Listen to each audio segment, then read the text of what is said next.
Compliance. So you just type that with Alright, compliance. so I'm doing the video now, so hopefully the audio comes out alright. I'll put it like around right there. Maybe it'll catch everything. It's gonna be all like, oh, okay, this is the next part you do. I'll With the jazz in the background. Yeah. Alright. Where were we? Seriously, does the music bother anybody? I like noise, so that's weird. No, it doesn't bother me. Does it bother you? It makes me feel No, it's fine. relaxed. Okay. Alright, so I'll just read this again. As the thoracic cavity increases in size, gas pressure within the cavity decreases. It's like, it's not even a tongue twister, it's just for my brain right now. It's like deprived of freaking sleep. Alright. At least I'm done with my safe Medicaid for sure. I'll probably go back and do some practice stuff. Taking that in. I know. I actually Okay, now with compliance. Compliance, expansion of the blood vessels. It's the ease with which one can expand the lungs and thorax and inhalation. Yeah. I didn't think about expanding the blood vessels, actually, if that's how they would do it. Well, that's another thing. I guess they talked about the expansion of blood vessels, and that's also called compliance. Because it says, as with the expansion of blood vessels discussed in chapter 15, the ease with which one can expand the lungs and thorax and inhalation is called compliance. Okay. Okay, that's the need to know. We need to know what compliance is. So again, compliance is the ease with which one can expand the lungs and thorax in inhalation. Okay. All right, next page. Transport. Gas exchange. She did have that? Okay. I Where? want to have diffusion and gas exchange underlined. She basically said gas exchange is transport. Oh, she wants to know. Okay, she wants to know how the gas exchange occurs. And she said no diffusion.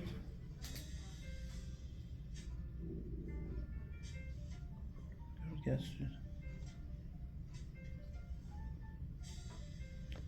Oh, okay.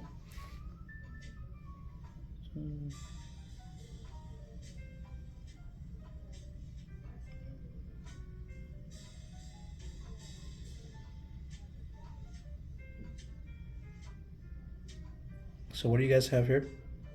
We had to know how the gas exchange actually occurs. And she's saying for the external part, right? Because that's the only thing I have, external gas exchange. So external gas exchange is movement of gases between the alveoli and the capillary blood in the lungs. And it does it by diffusion. Yep. Principle that governs gas exchange is now the familiar concept of flow, more specifically diffusion. Okay. So I guess we have to know that in a gas exchange, by process of diffusion, it flows. I guess flow is the word I'll use. It flows to pick up CO2. Is that what I did? Or it flows to eliminate CO2. I'm sorry. Let me see. Oh, because that's how it gets across the membrane is diffusion. Mm-hmm. It talks about gas exchange also in this figure down here, I think. Figure 16-9. Key point, gas exchanges are based on relative partial pressures of oxygen and carbon dioxide on either side of the membrane. External exchange between the alveoli and blood. Oxygen diffuses into the blood and carbon dioxide diffuses out based on pressures of the two gases in the alveoli and in the blood. Oh, because it goes... No, because diffusion is with pressure, right? And with oh my god, what am I trying to say? I know what it's saying. I just can't say the words. What is diffuse? That means like It follows it. It follows the water. Yeah. Diffuse follows the water. Diffusion follows the water. Well, no, I said this. Michael. Michael, you have a fan club. Girl, put that on there. No, she's from my clinicals. That's how we know. Well, that's how I know her. Let me make sure. I want to make sure I got that concept right. Because maybe that's osmosis. Osmosis follows water.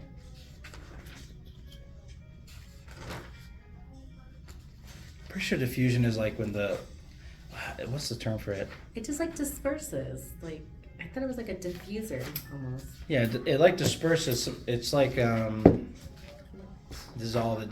Dissolve, is that the right word? Yeah, that's what I'm saying. Like I Right? don't know the right terminology, but yes, like Mix, maybe? mix. Maybe that's a good word to I think say. diffusion is a. Let's look. Let me look. I want to make sure we're not like saying just like. Diffusion, movement of solutes from a region where they are in higher concentration to a region where they are lower in concentration. Oh, so it's a pressure gradient. It's following. It's following a pressure of high to low. Okay. We was like, okay. So it's just moving. So oxygen is moving into the blood. Mhm. So external exchange. Okay, so to summarize it, so it's like the alveoli is where the oxygen's at. External exchange is when the alveoli diffuses from the oxygen. Oh God.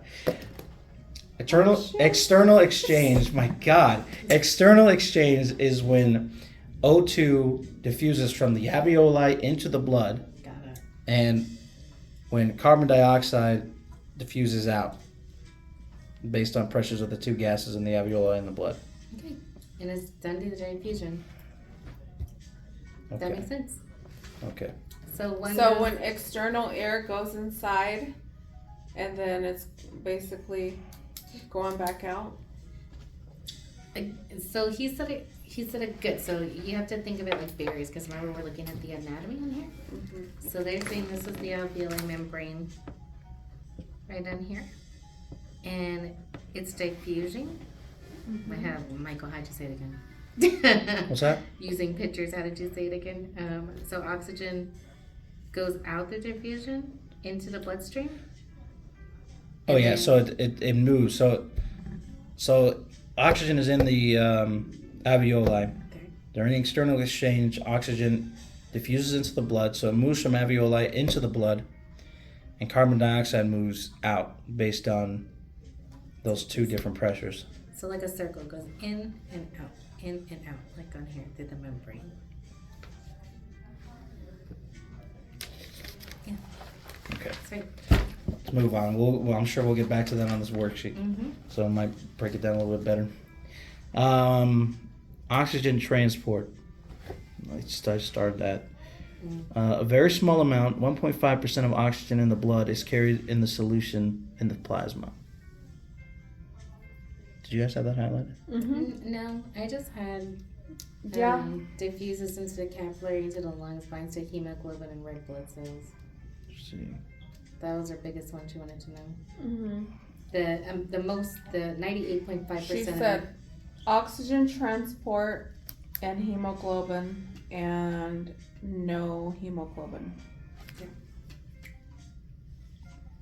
Since 98% of the time, it's binding to hemoglobin for oxygen through the red blood cells. That makes sense. So the oxygen is moving blood? I mean, yeah.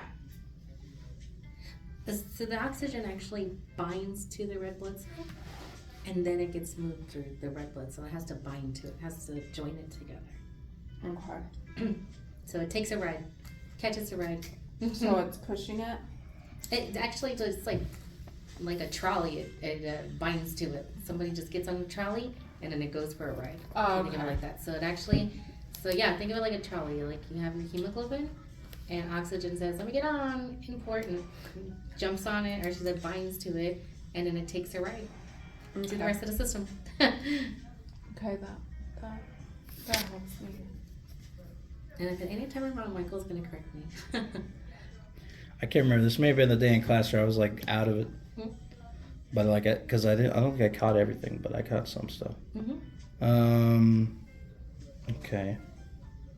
Carbon dioxide. Okay.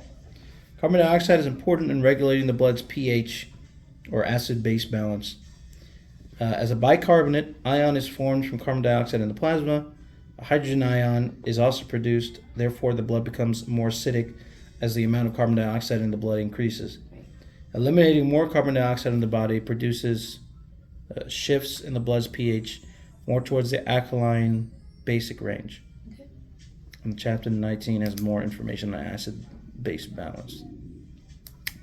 So you also on the star in there too was on the bullets. The third one, about 75% is known as bicarbonate, which is how carbon dioxide gets transported out. Oh, you have that whole thing highlighted, Joanna.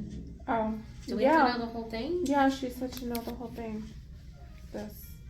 Is that right? That's why I went like Okay, that. for anyone that listens to this after the fact, just put a star by carbon dioxide transport on page 340 and just read that entire thing. Well, read the bullets. Thank you. Read the bullets and then read the last paragraph at the bottom. And that probably will give you what you need to know. Well, just know carbon dioxide drives your respiratory, right? So that's our biggest thing. So it's going to determine if you're acidotic or alkalotic. That's our biggest thing. Yeah, it's important to regulate the blood's pH, yeah. So carbon dioxide is going to be your regulator for your pH. regulates the pH. Yeah. It's going to Okay. make you either more acidic or it's going to make you more alkalotic. So let's say the higher amount of CO2 in the blood makes the blood more acidic, and then lower amounts makes it closer to an alkaline or basic range. Okay. Moving on. The respiratory control center. Oh yeah, that's a good one. Medulla and the pons. I can get that one. You have to know that they are the control centers. She said to read the whole paragraph. I'll read it. The respiratory control center. The respiratory control center is a complex network of neurons located in the medulla and pons of the brainstem. The control center's main part, located in the medulla, sets the basic pattern of respiration. At rest, these centers fire about 12 times per minute, so we breathe about every 5 seconds. This pattern changes in response to input from other brain regions, as discussed later. From the respiratory center in the medulla, motor nerve fibers extend into the spinal cord. From the cervical part of the cord, these fibers continue through the phrenic nerve, a branch of the vagus nerve, to the diaphragm and also to the intercostal muscles. The diaphragm and the other respiratory muscles are voluntary in the sense that they can be regulated consciously by messages from the higher brain centers. Notably, the cerebral cortex, it is possible for you to deliberately breathe more rapidly or more slowly, or to hold your breath and not breathe at all for a while. In a short time, however, the respiratory center in the brainstem will override the voluntary desire to hold your breath, and breathing will resume. Most of the time we breathe without thinking about it, and the respiratory center is in control. The main thing out of that, pons and the medulla control our breathing rate. And the phrenic nerve sends phrenic a nerve. signal, and those go to the diaphragm and intercostals. Does it? Okay. Did we do central chemoreceptors? She talked about it in actually one of her quizzes. I mean, I guess it's good to know. Which one? Central chemoreceptors. Yeah, I highlighted it. I only highlight the stuff that she says because she said it's a need to know. All right, I'll read it. Central chemoreceptors in the medulla oblongata and peripheral chemoreceptors in the carotid artery and aorta sense arterial blood gas levels. Like the receptors for taste and smell, they are sensitive to chemicals dissolved in body fluids. Okay. Was there more there? Oh, no, No. She says, read the feedback control of arterial CO2 and O2 levels. Do we need to know these Basically bullets here like the whole book. about the hypothalamus? No, I guess not. No. So just central chemoreceptors? So central chemoreceptors we should probably know about. So, okay, so central and peripheral are both found in the medulla oblongata, correct? Yes.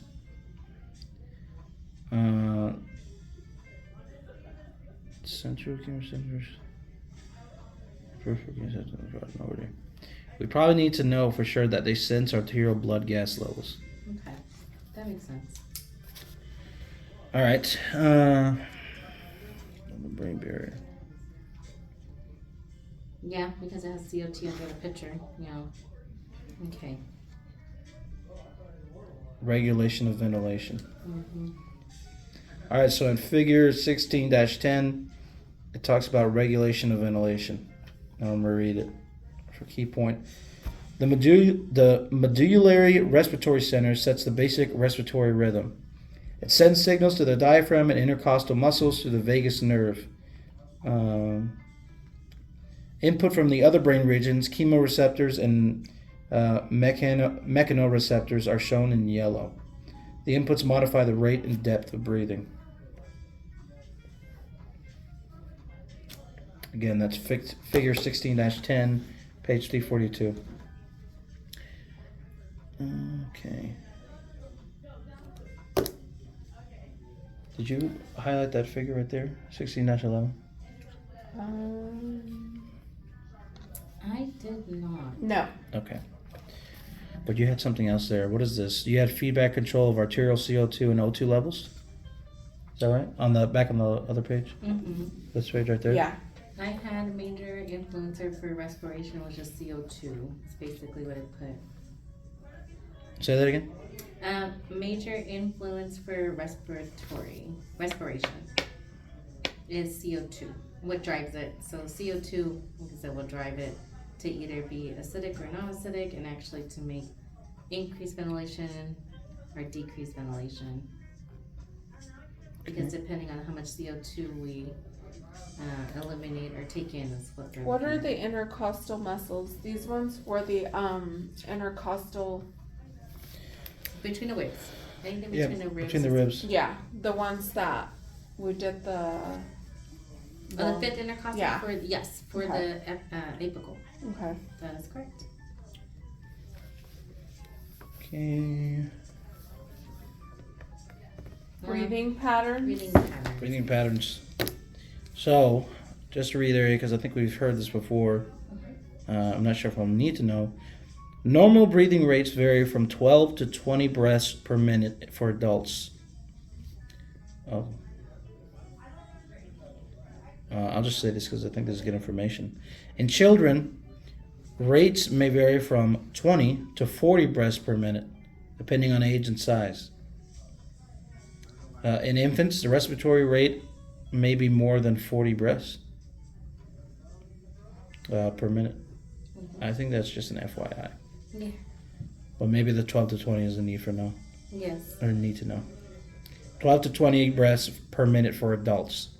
There's different rates for children and infants, but no, the normal rate for adults, 12 to 20. All right. She said to know the meaning of hypernia and hypo. Yeah, I saw that. All right, so some terms for altered breathing. By the way, we're on page 343. So hyperpenia, or hyperpenia, however it's said. Hyperpenia refers to an increase in depth and rate of breathing to meet the body's metabolic needs, as in exercise. So an increase. Hypopenia is a decrease in the rate of depth of breathing. We also have tachypenia. Tachypenia is an excessive rate of breathing that may be normal as an exercise. And then we have apnea. Apnea is a temporal cessation of breathing, which means you stop breathing pretty much. Short periods of apnea occur normally during deep sleep. More severe sleep apnea, or is that apnea? Sleep Apnea. apnea. Apnea. Oh, it's apnea.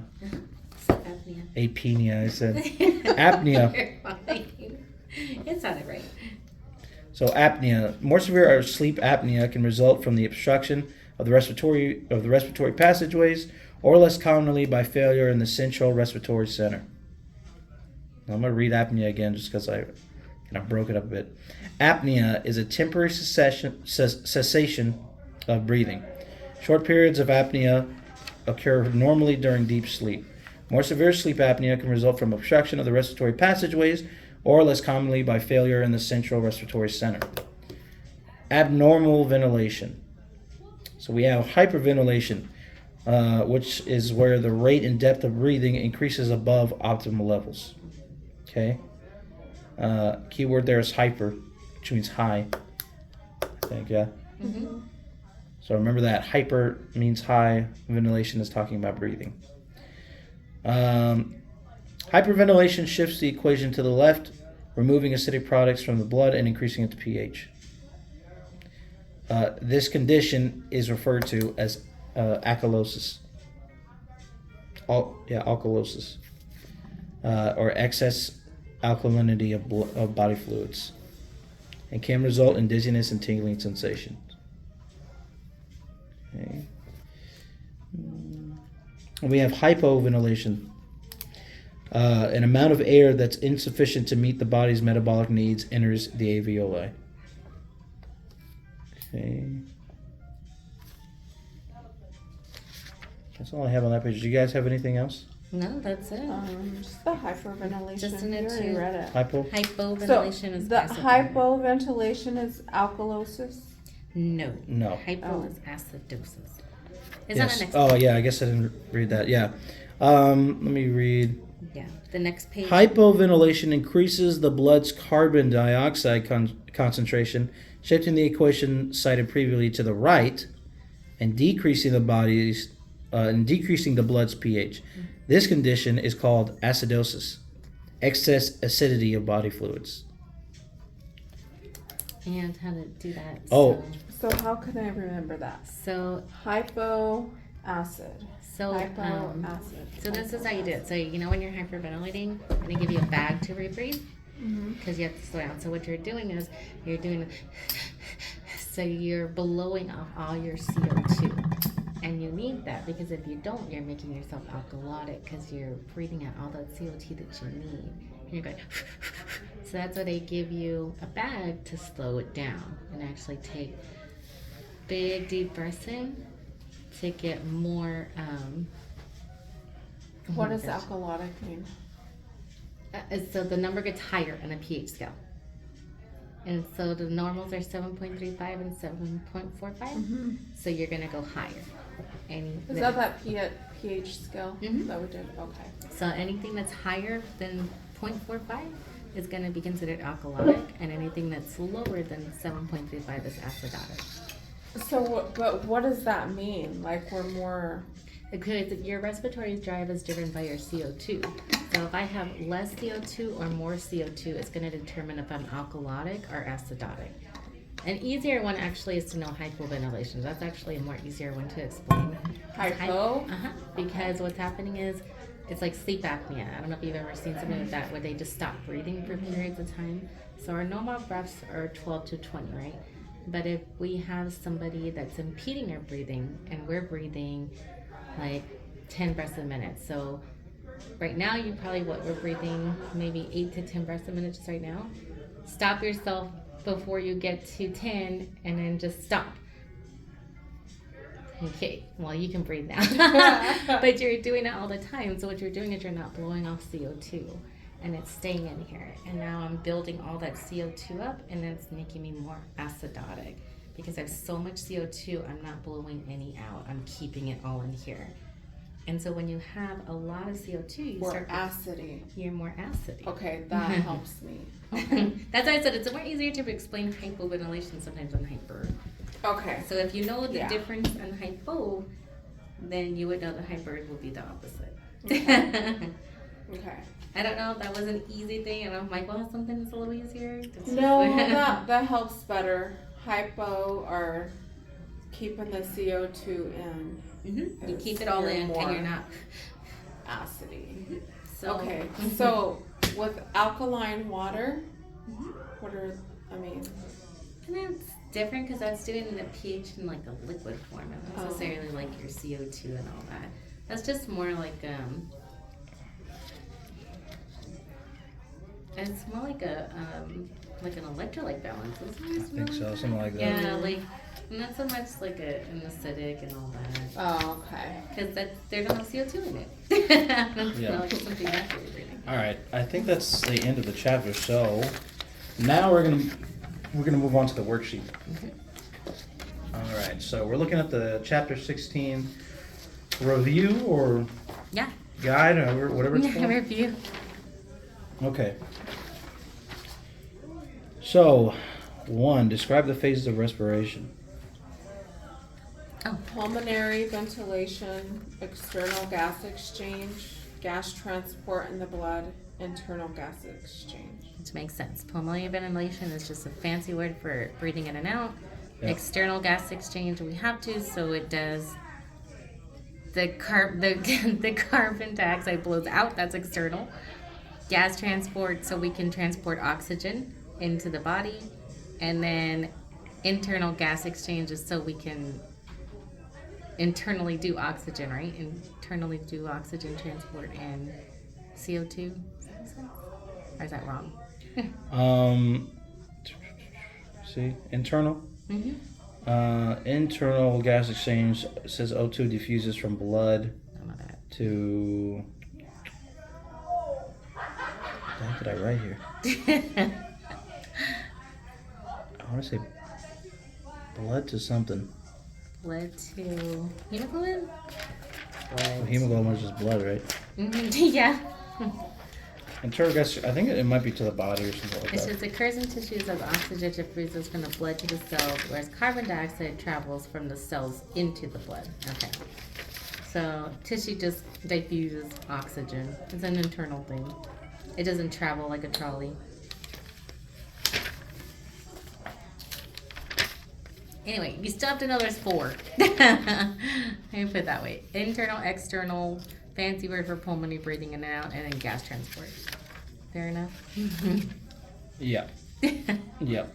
So pulmonary ventilation or breathing in and out, external gas exchange, gas transport in the blood, and internal gas exchange. I'm just gonna remember PEGI. Peggy? Peggy. Peggy. Peggy. Peggy. Peggy. All right, 2. What respiratory structures is responsible? What respiratory structures are responsible for providing warmth and moisture to inhaled air? Nasal cavities. That's right. All right. 3. What helps keep the trachea open? C rings. C rings or cartilage rings. Yeah, and I think that's really the only things we need to refer to it as: cartilage rings, C rings. I don't think we need to know hyaline for this. No? But okay, yeah, just in Hyaline is the hyaline is a type of cartilage in those trachea rings. case. Yes. Okay, 4. If a foreign body is inhaled, where is it likely to enter? The right bronchus. Mm-hmm. Why? Because it's larger and it goes downward. Yep. It goes straight down. Okay, 5. What is the function of the pleural space? It's so that they can move. It's pretty much yeah. So it's to allow lungs to expand and contract effortlessly. So it's it's movement. So let them go. Grow or shrink. Without any problems. That's what the pleural space does. Okay. As opposed to it's like rubbing against, and it's hard for them to breathe. So that's what the pleural space does. It makes it easy for them to breathe in and out. Or for Okay. the lungs to expand. So it's a thin liquid? Mm-hmm. Yeah, so in the pleural space is a thin fluid that helps keep those two spaces from Rubbing? yeah. Okay. Okay. Structures. Let's see. The structures. Okay, so. All right, so this is the structures of the respiratory system. We have the frontal sinus right here, the nasal cavity. It's right there. The oral cavity. We don't have to know those. Don't have to know You those. just have to know. We need to know nasal cavity. Nasal cavity, Let me right mark those. bronchus, trachea, left bronchus, and bronchioli. How do you say it? Bronchioli, you said it right. Oh, okay. Trachea too, right? Yeah. Do we need to know bronchioles? Yeah. Okay. And diaphragm. Yeah, and diaphragm. That's the one on the bottom. Right? Mm-hmm. Is it 8 or 14?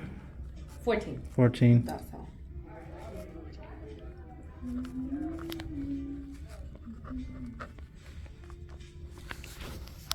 Okay. So, you want to say those for me again? Which ones we need to know? Nasal cavity, right bronchus, trachea, left bronchus, bronchioles, lies, and diaphragm. What was that one? Before diaphragm? Bronchioles. 13. Okay. Yep. And diaphragm. Okay. Moving on. Next page. Okay, so without cheating. Without cheating. Without looking at it. I can't do that. That's gonna be on your test. But it's not my test yet. Like, he'll do multiple choice. Okay. You're gonna give me multiple choice. I'm not even looking at it. Mike was. All right. All right. The exchange of air between the atmosphere and the alveoli of the lungs is called pulmonary what? Ventilation. Ventilation. I There you already go. read it. All right. The movement of gases between the alveoli and the blood is called the blank exchange of gases. Is it? You can answer too. Right, that was internal. Is it internal or external? It's one of those. It's. What was it? The question? The movement of gases between the alveoli and the blood is called blank exchange of gases. It's external. External. You see, I have to hear like an old person, like that's what. So the external. The reason why we're saying it's external because remember, internal is through the what? Blood. Correct, but Oxygen. it's through. Is it through blood, tissue, or tears? Internal. Internal. It's in. So blood, tissue, or tears. How does it get soaked into the blood? Just kidding. Tissue. Yeah. So your internal is tissue. Anytime you see internal, that's your tissues. Mm-hmm. The external, we said, is just like it's a transport. So I remember I talked about I'm not going to say about that, the trolley, but yeah. External would be because anything with CO2 is going to externally be taken. Okay. And then the oxygen in the blood goes into the body, into the tissues. All right. Oh, this one isn't need to know. Okay. I don't think external exchange was. Ventilation was. This next one's a need to know. The space and organs between the lungs comprise the what? Pleural space. Tell me the whole organs, everything all together. All this area, what's it called? Thoracic cavity. Diaphragm. No, you're right. What's another word for thoracic cavity? Remember, there's like, right? There's like a couple Yeah, of them. I think it's I think she wanted mediastinum. yeah. Mediastinum. Mediastinum. Yeah. Remember when we learned that? That's like where like the heart and everything is too. Like it's all like in this kind of area. Okay. But you were right. It's in the thoracic area. Yeah. So if you didn't see thoracic, another word for it would have been mediastinum. Mediastinum. It's in the middle. Oh, because here's the key word for you too. It's saying the space and organs between the lungs. Mm. So between, so right here, so like where your sternum's at, it's talking about that space. So all the space between the lungs. So the entire space is thoracic cavity. That thoracic cavity has the lungs and everything, right? And it also technically has the heart too. But if you were to break down where exactly is the heart, it's in this little space between the lungs, right? And we call that the mediastinum, or the mediastinum. Does that make sense? So just right here, mediastinum. Yeah. Okay. I think, I'm not 100%, but I'm pretty sure media means like middle. Middle. Mm-hmm. Yeah. That's correct. So that's one way to remember it. Mediastinum is middle. Okay. All right. Another need to know. The membrane around the lung is the what? Pleural space. I want to keep saying everything. This. That's So what- this is just the membrane. Just the membrane. Just the one part of it, not the space. Pleural. Just the pleura. That's right. So the pleura is the sac, the membrane that covers the lungs. So when we talk about pleural space, that's referring to the sac itself because there's 2 layers of it. So in between those 2 layers is the pleural space, and within that is a thin fluid that helps kind of lubricate that. All right. All right. Another need to know: the small air sacs in the lungs to which gases are exchanged are the what? Alveoli. That's right. But you said you didn't know this. Look That at one's you, the all like easy super one. fast. No, because I want to keep saying plural space. I didn't star this, but let's read it. Yeah. The small subdivision of a bronchus is a what? It's the one you had to know on your diagram. You know it. What is it? What? Bronchioles Yep. Bronchioles. or bronchioles? Yep. Why do I keep saying bronchioles? Because that's what it was in the figure, but. Okay. Bronchioles. Bronchioles. Yep. Okay. All right. I kind of talked about this earlier that when I described it. Let's see if you remember. The dome-shaped muscle that contracts during inhalation is the what? I don't remember. Don't Not a shade. multiple choice. Dome-shaped muscle contracts during inhalation. Wait, you gave me 2? What's that? Muscle inhalation. Muscle and dome-shaped are the key words here. Oh, I thought you were giving me multiple choice. Remember, it goes down. Diaphragm? Diaphragm. Oh, It's a okay. dome-shaped muscle. Remember, the diaphragm's a muscle and it's dome-shaped. All right? Okay. It's just what separates the thoracic and the abdominal cavity. That muscle there is the diaphragm. Separates Okay. these 2 cavities. So this is the diaphragm. Yep, This is the thoracic. that's the thoracic cavity. But they both seem like they're the same, area. They're That's why not really. They're kind of get confused. think about it more as like it's a barrier. The diaphragm is more of a barrier. So It- the diaphragm it is works- lower than It's the below the thoracic? lungs. It's part It's- of it because it can move. It can move with it. It's kind of part of it, but it's the way it's defined is it's the space between the thoracic cavity and the abdominal cavity. Now, obviously, it gets affected by the thoracic cavity because as we breathe in, Okay, so that dome pushes the down, diaphragm is between the abdomen and the thoracic. and the thoracic. Mhm. Okay. It's Got the it. little space, as he said, the little space, the little muscle between. I wouldn't worry about too much about what cavity it's in because I don't think it necessarily even is in one. Yeah. It's in between 2 cavities. Okay. So it's in between. Okay.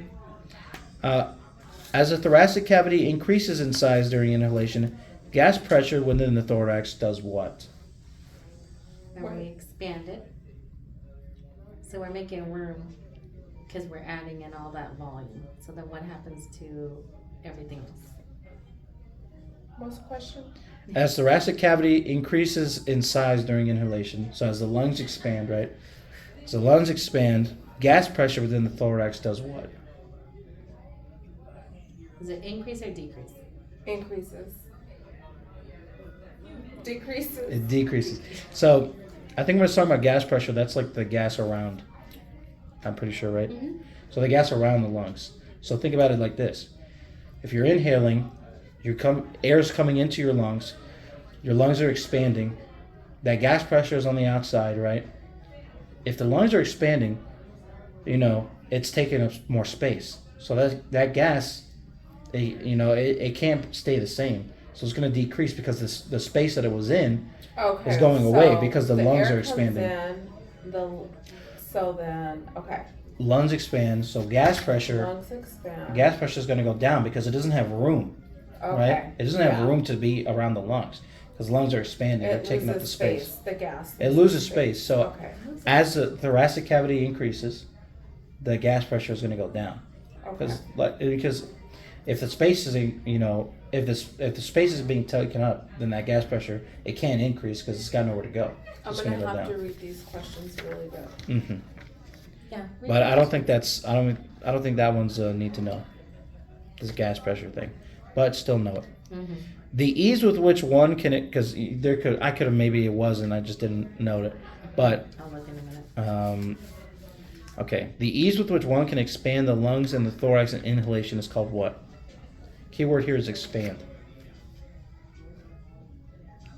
The ease with which one can expand the lungs and the thorax in inhalation is called what? We also see this, I think, in the bladder. I think. Yeah. Yes. Yeah. Yes.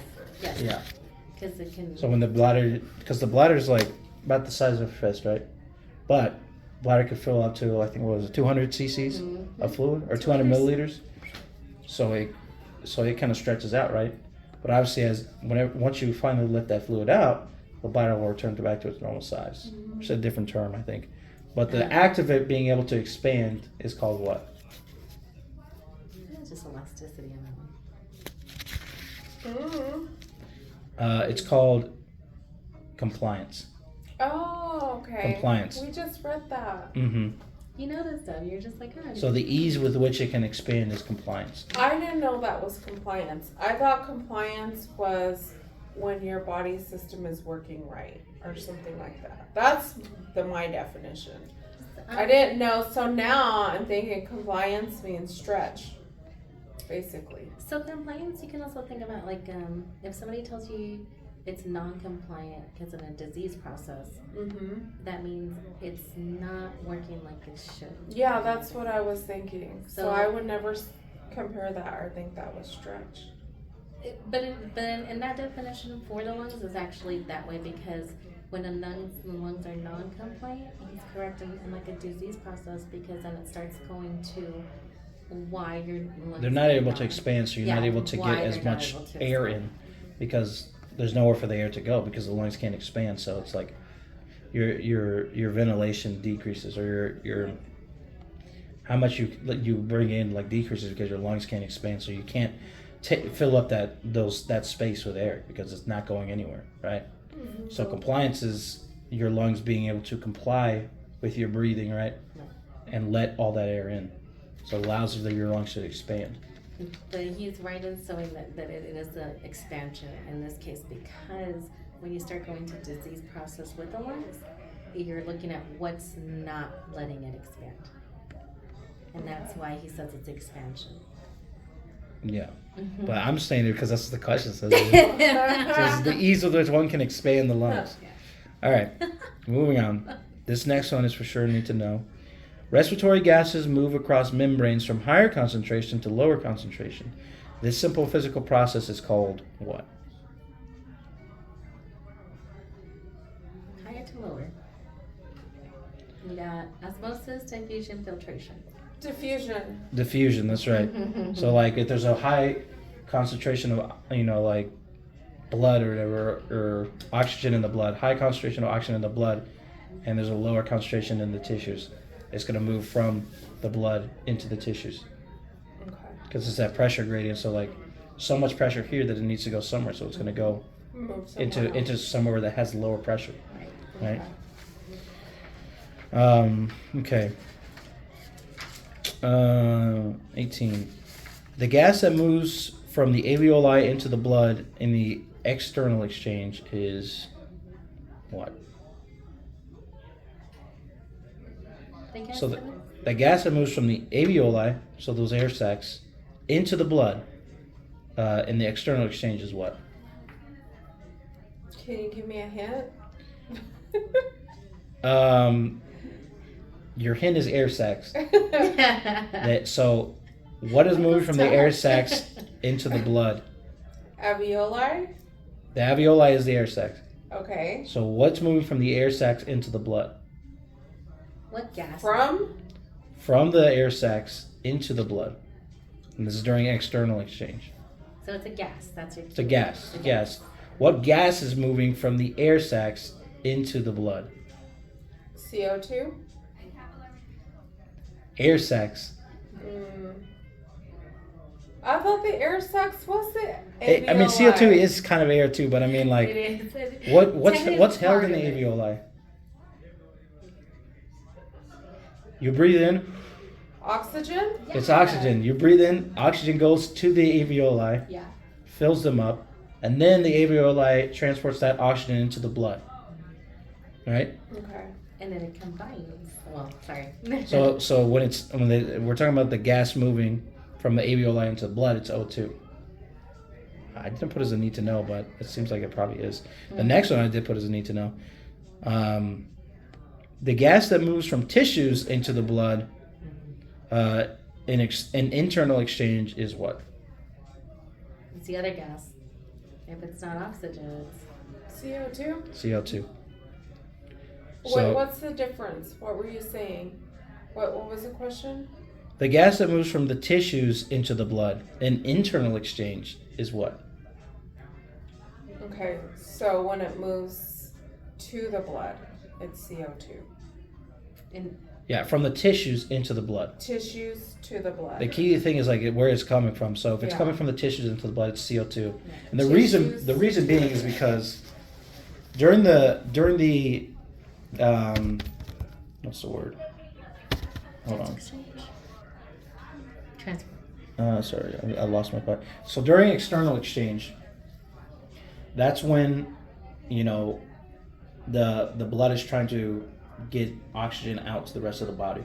So that means all that O2 in the alveoli are going to go into the blood, right? Because there's a lot of O2. It's another it's like diffusion kind of. So it's another there's a lot of oxygen in the alveoli because that's where they store all the oxygen. The blood comes through. It's going to transport all that oxygen into the blood because the blood doesn't have that much oxygen in it, right? So it oxygenates the blood, and the blood moves throughout the system, and the tissues are low on oxygen. So as the blood comes through, it diffuses all the O2 in it into the tissue, right? That's all external. Yeah, is that right? Mm-hmm. So, as those tissues use up that oxygen that they need to function, eventually it's going to cause CO2 to build up, right? CO2 is pretty much the opposite of O2, right? So as that CO2 builds up, it's going to go from the tissues back into the blood, right? The blood doesn't have the CO2 in it, but there's too much CO2 in the tissue, so they push into the blood so that the blood can carry it and get it out of there. I think, yeah, breathe it out. Yeah, because when we breathe it out, isn't it CO2? It's combining, yes. Yeah. It combines. So we'll get to know what it combines. He's right. Does that make sense? I don't know. That was a lot of words. No, I mean, I understand more. Yeah. Yeah. I understand more. Just remember for sure, Tissues to if blood. the exchange starts in the alveoli going into the blood, then it's giving it O2. Because remember, the alveoli is the air sac, so it contains a lot of the O2, right? That's the first place the oxygen comes to when you breathe in. You breathe in, it travels down your trachea. If it's going to the alveoli, it's oxygen. From the alveoli. So Yeah, if it started from the alveoli and it's going into the blood, then the blood is receiving O2, Okay. right? But Okay. if it's coming from, like I said, the tissues into the blood, then it's CO2. already CO2. Okay. Yeah. All right. Because the tissues have no reason to. They wouldn't give oxygen to the blood. Okay, so anywhere from the alveoli is oxygen. Yep. Okay, got it. Yep. Got it. All right. That CO2 one is for sure need to know. 20, need to know. The iron-containing protein that carries oxygen in the blood is what? Albumin. No. Mm-mm. So this might be a hard one because I don't know if it's an easy one to remember because you said it was iron, right? The iron. Hemoglobin? Hemoglobin. Yes. There you go. And another way to remember this hemo is hemo Yeah. means blood. Yeah. I think globin, what is that? Protein? I don't know. I don't know actually. That's a good What is question. globin? Let's look that up. Okay. Look up globin. Globin? So, But hemo for sure is blood. yeah, I know that. But what is it? The It's a iron pro- containing it's- protein. And see, and that's how I remember it. Is when, In the protein part? Or the iron? no, who said what you said and then I got it. I said it wasn't. I said it was hard actually. I was gonna say. No, you said iron you said something. He said it was iron. No, he said it was iron. Oh, well, you said something and that's why I guessed it. I don't know. Whatever you said made me. It just says it's a protein. Yeah. Is that what Globin globin a is? protein. Mhm. Protein? So blood protein, I guess. Or protein in blood. Protein. However you want to remember it. Protein and bread. Yeah. Or if you remember HGB, that's hemoglobin. Is that it? HGB. HMG? Oh, what's HG? I think it was HB. HGB? Hemoglobin. HGB. No, it's So HB. hemoglobin is the protein in the blood. Yeah, it's that iron protein. Iron protein. Yep. That's hemoglobin. Okay. That one's a need to know, hemoglobin. 21, another need to know. The nerve that stimulates the diaphragm is the what nerve? The phrenic. Phrenic nerve, there you go. Phrenic nerve. 22, a rise in the blood level of carbon dioxide is called what? Rise in the level. The blood level. Right? What's the blood Rise level? in the blood level. Rise in the blood level of carbon dioxide is called what? I don't know what the heck I put here. I don't know that one. It's not a need to know, but Actually, I have it as a need to know. do you do? Mm-hmm. Alright, say it first. I don't know what I wrote on my freaking page. Hypercapnia? Yeah, I would have never got that. Did you say hypercapnia? Uh-huh. Correct. Hypercap. Yeah. And the reason I think it's a need to know, I don't know. I have it as a need to know for sure, though. I do. Weren't these kids in class? I was just thinking it. I don't Like they've know. been there. They must have just done a test. Mm-hmm. It's probably the evening class. Right? Oh, that's right. I forget about that. That what? There's an evening class. classes. Oh. So, rise of the blood level of carbon dioxide is called hypercapnia. Mm-hmm. Okay. Miss Wait, what L. was it? The rise in the blood? The rise in the blood level of carbon dioxide is called hypercapnia. Okay.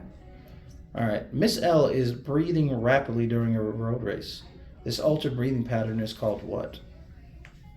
Rapidly is your key word here. Hyperventilating. So anything rapidly with breathing. So is it, Tachycardia. well, okay, Cardia right. is to do with the heart. So you're Alright. right though with Tachy is right, but we're Tachy. talking about breathing here. So what's the second word for breathing on there? It's not cardia because that's heart, so you can't say cardia. I can't say tachy either. You can say tachy. Tachy. Tacky, is just a it's different- tacky what? Tachypnea. There you go. Yeah, you got Tachypnea. it. Okay. A temporary cessation of breathing is termed what?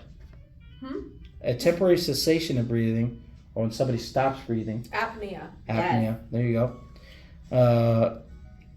I didn't mark these, but I'm pretty sure these are need to know because she's in the book. She said. And I gotta, cause we had a question on some quiz we had in Romano's about smoking. Mhm. I thought I didn't know what cessation meant. Oh, it means stop. Yeah. So I didn't choose that word, but It's it okay was if you that didn't know one. it. But now I know. If you think of cessation or cease, Yeah, you know, Cease. cease Okay. like cease everything you're doing, right? So it means like Mhm. stop, cease, right? I don't know. Oh my God, Cease. so Cease. cute. Cease smoking, cessation, cease. Okay. A decrease in the rate of deep breathing is called what? We're still talking about breathing. We're talking about a decrease. Hypoventilating. Close. That's Close. not You got wrong. hypo. Yeah. Hypopnea. Yeah, there you go. Hypopenia. Why does everything have to be hypopnea, hypopnea, apnea? I'm like All right. getting confused. And, What was the one I just did? Not apnea. What was the one before that? Hyperpnea? Hypopnea. Hyper. No, Hyper? apnea, the tachypnea. Oh, see, I'm like. Well, you know your things. You know that tachy means high, and then you knew that breathing meant low. Or If it's just simply talking about breathing, then it's going to refer to as something penia, Right. right? Okay. If it's just breathing, but For respiratory. for respiratory. Okay. For respiratory penia, you can think of it too as like when you get pneumonia. That's like when there's fluid in the lungs, right? Is that right? Oh, I'm sorry. Can you repeat that? Pneumonia. But pneumonia is what though? It's a fluid in the lungs. Yeah. Yeah. Sorry. That key word there is or pneumonia. Oh or yes. pneu. That's New. that's the lungs. It's talking about the lungs there. Yeah. For pneumatic. But yeah, penia. Penia, if you remember that, I don't know, P plural, Oh, you got floor cavity. plural cavity, He has his own little things. So respiratory has all these P's. tachypnea. Yeah. Because cardia has to do with the heart, so it's not going to be cardia. So if you see that question that's asking about some kind of a breathing problem, like they're breathing rapidly or whatever, and you see like cardia or whatever, tachycardia is one of the answers, that's going to be no. Right. You just got to make sure you read like all the terms. No, cardia has to do with the heart. Cardiac, when we think of cardiac, that's referring to the heart. Penia, I don't know, other than like you say like plural or something like that, or you think of pneumonia and that has to do with fluid in the lungs. So anything respiratory, I'll just think Anything respiratory breathing is penia. Okay. So this blank refers to an insufficient intake of air to meet the body's metabolic needs that increases the blood's carbon dioxide concentration and decreases the blood's pH.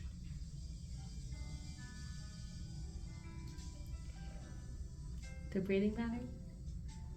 Right. So this is talking about the actual intake of air. Oh. Do you remember talking about intake and like inhalation and exhalation? What's that called? This is not the answer, but that's kind of like it's like referring to like a part of that process. Something's like wrong with it, right? But I'll say so.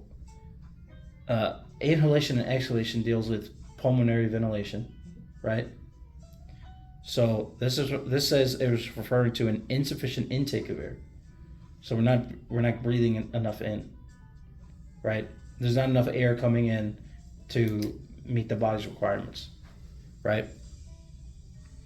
So that means our CO2 concentration is going up. We're not getting enough oxygen. So that CO2 is just going to keep building up. Because the blood that we do have in our body, there's just not enough oxygen. So there's just CO2 starting to build up, right? And our blood's pH goes down. Which makes us what again? That makes us acidic. Mm-hmm. Oh, so we're acidosis.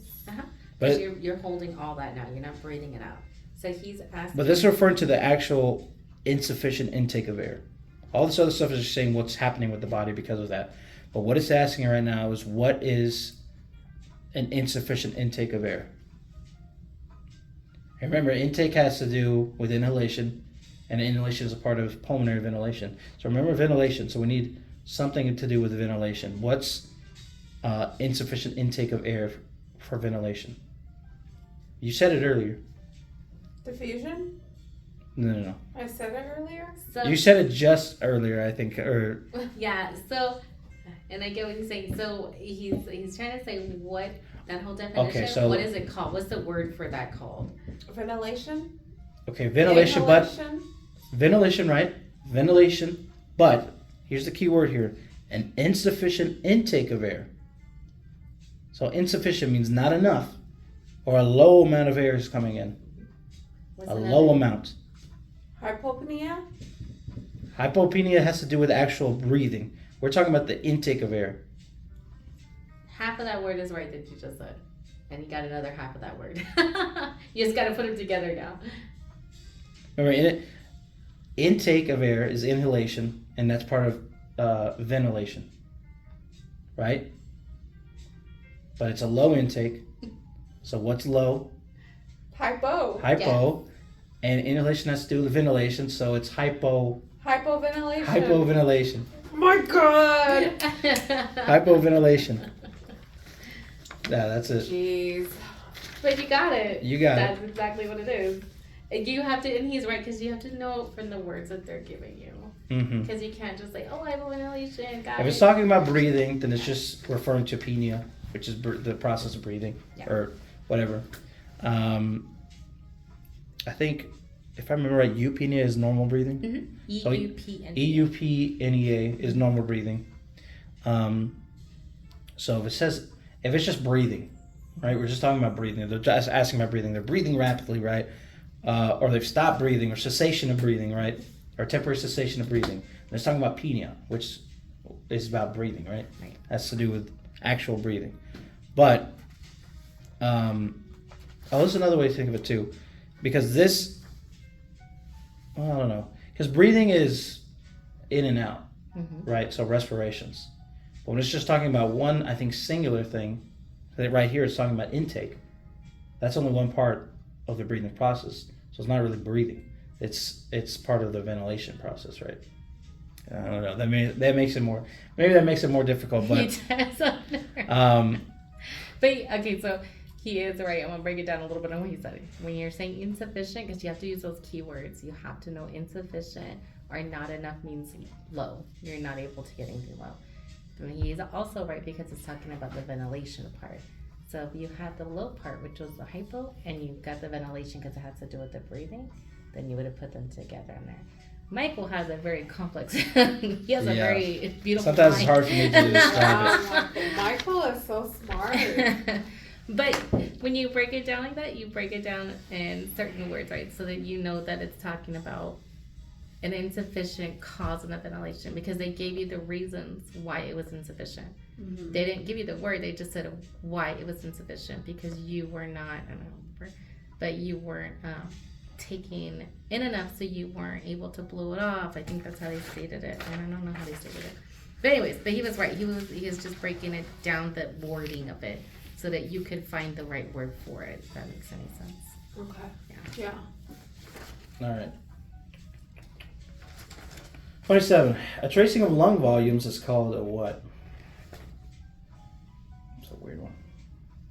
Is it a need to know? I don't think so. I don't know, but it's a spirogram. Just a spirogram. I don't think it's a need to know. All right. This one's a multiple choice, so I will give you some options. All right. 28. Which structure is reinforced by rings of cartilage? A, trachea, B, concave, C, nasopharynx, or D, all these answers are correct. You know that? Yes. Trachea. There you go. It's like, you better know that one. Which of the following represents the amount of air that can be expelled from the lungs by maximum exhalation following maximum inhalation?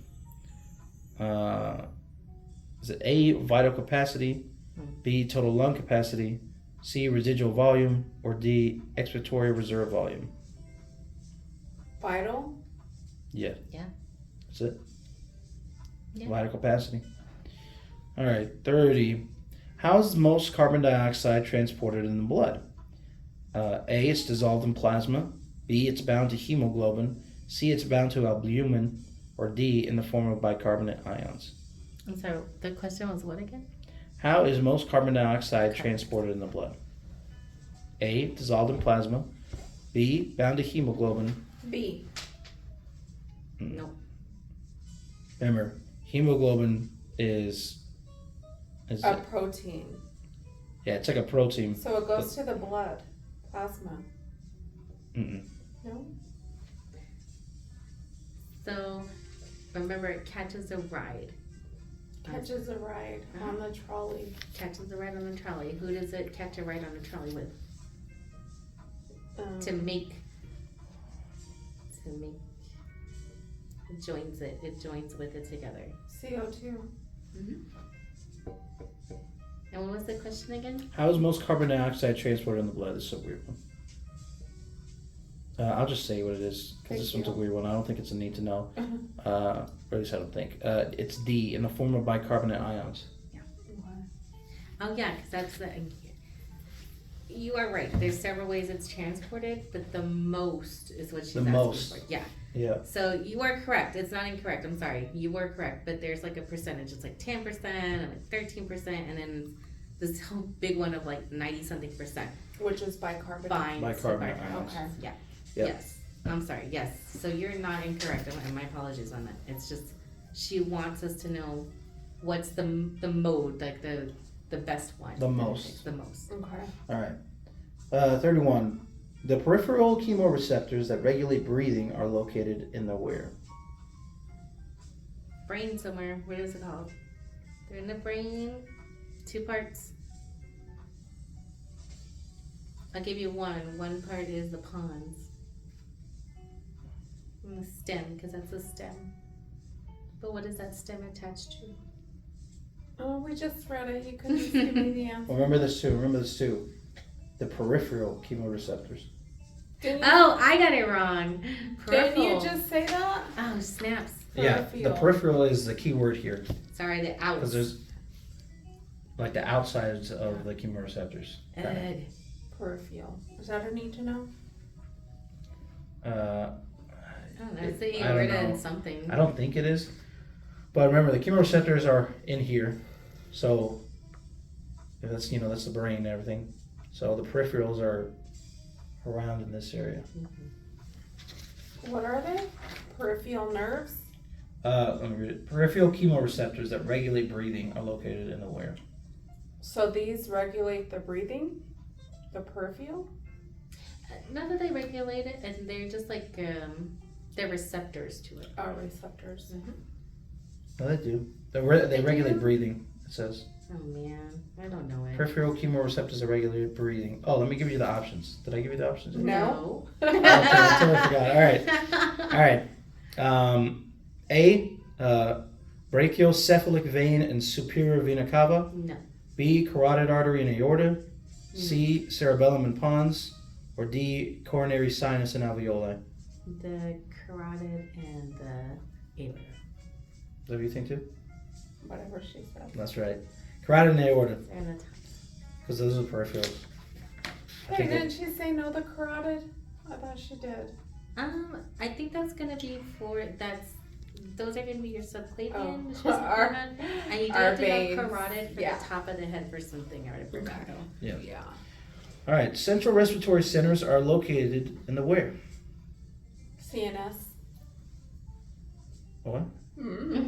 What are the options? How about that? Yeah. I mean, you're probably right, but like it's probably all right. A, cerebellum and pons. B, carotid artery and medulla. C, right atrium and cerebellum. Or D, medulla and pons.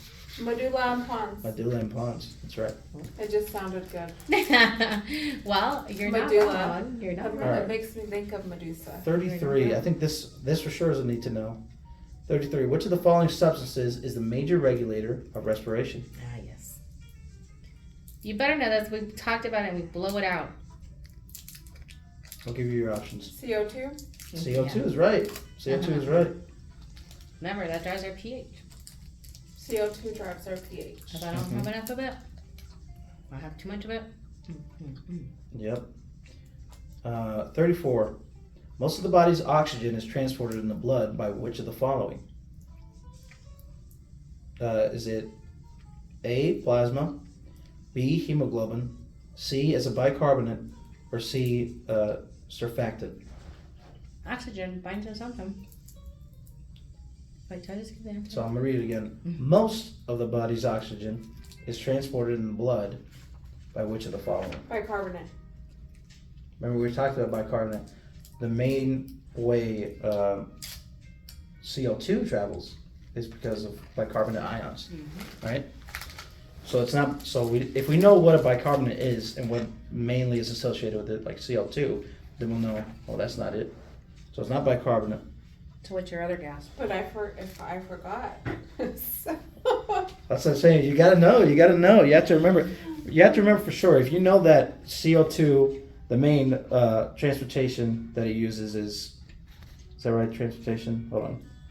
So then that's. Yeah, the main way it's CO2 is transported in the blood is by bicarbonate ions, right?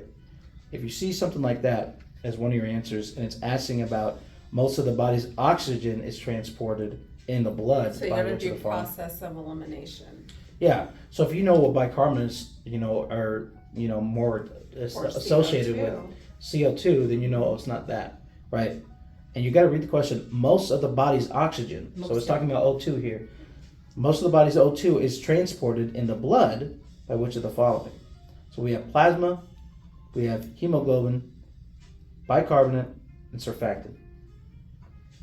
And another thing too, like especially in Miss G's class, like did we really even talk about a surfactant? Mm-mm. So guess what? It's probably not that one. If we didn't talk about it, it's probably not the answer. Yep. Um, And hemoglobin is a protein it's a protein found where? Like, remember hemo, in iron, blood.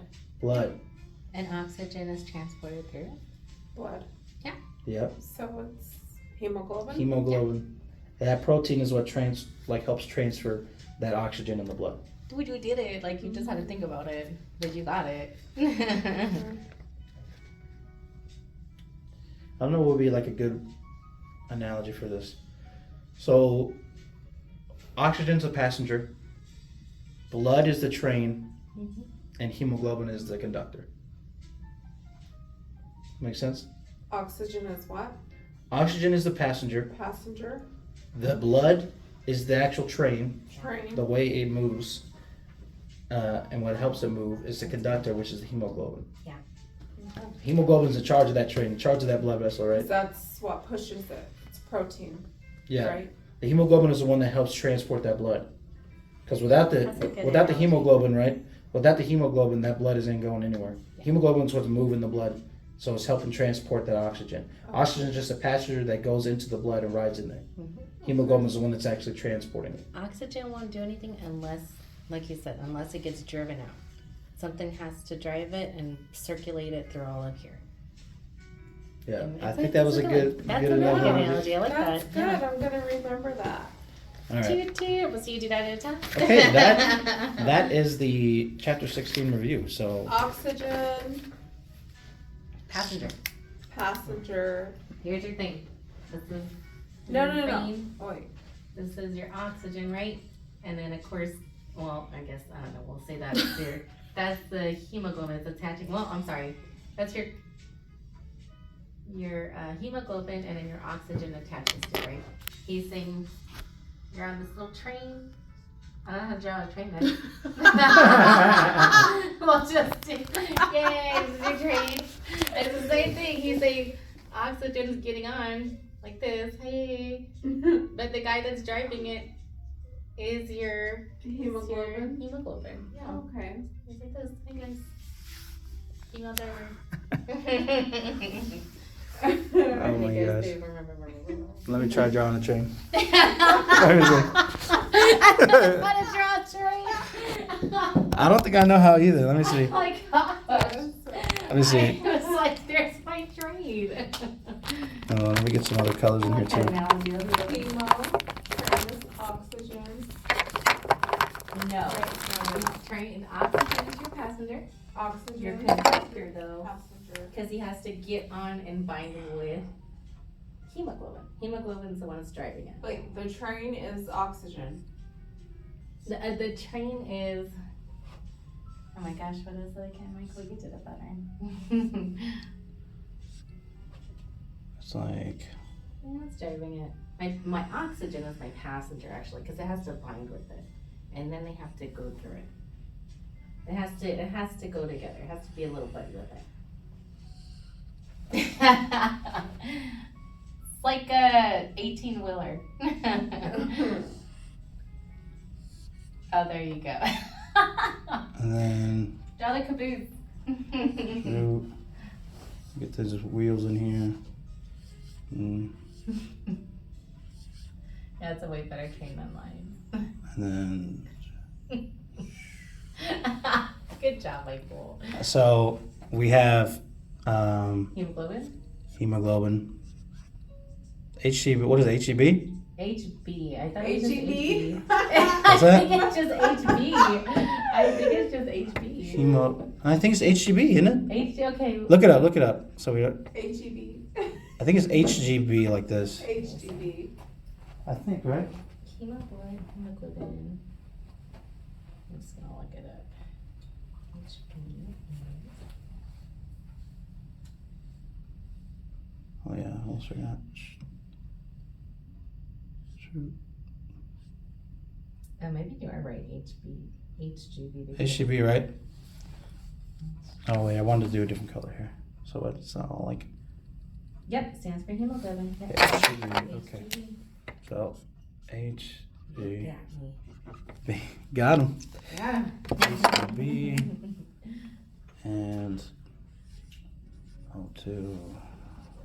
So O2 is the passenger. O2 is a passenger. So, let me write this. Hold on.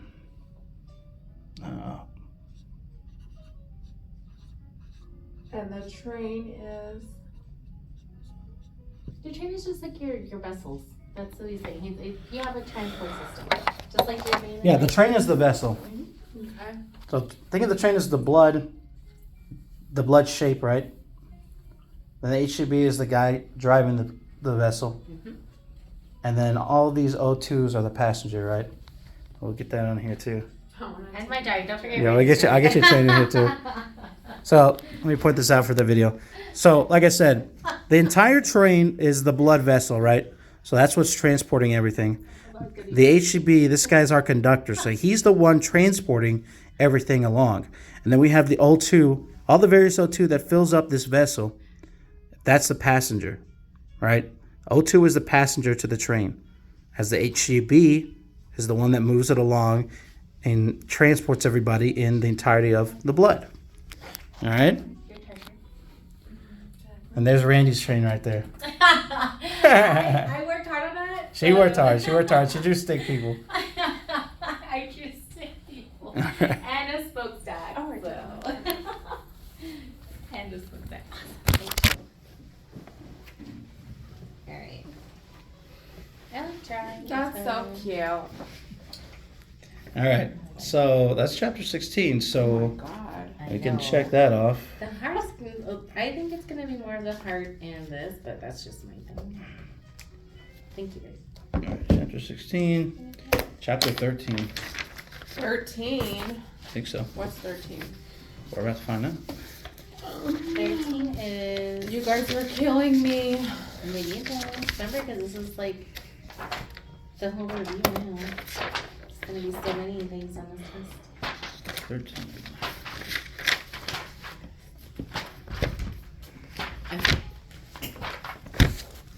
So do we want to do this different? Do we want to read or do we want to go through the questions? I want to, but I mean, Well, let's see. It took us about an hour to get through I know just that. all of that. It depends, because I don't know when you guys need to head out. I'm good. You hear that? Was that your tummy? It's my stomach.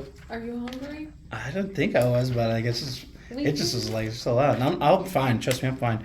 But Venmo food. I have Venmo. nah, I'm good. I'm fine. Aww. It's just a bowel sound. It's just a bowel sound. Do you want some Chick-fil-A? Yeah, No, we'll we're do, good. We'll do I'm Venmo fine. stuff.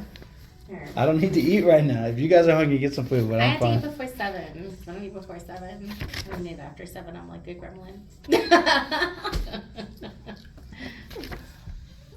If I'm hungry, I'll just get a snack over there. I don't have a DoorDash. Do you? I'm gonna order some. Well, you already had Chick-fil-A. I'm not picky on Chick-fil-A. I ate it twice. I like chicken. Oh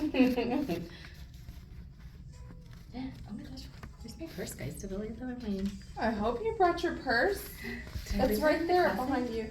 Oh my god. It's supposed to be on me all the time.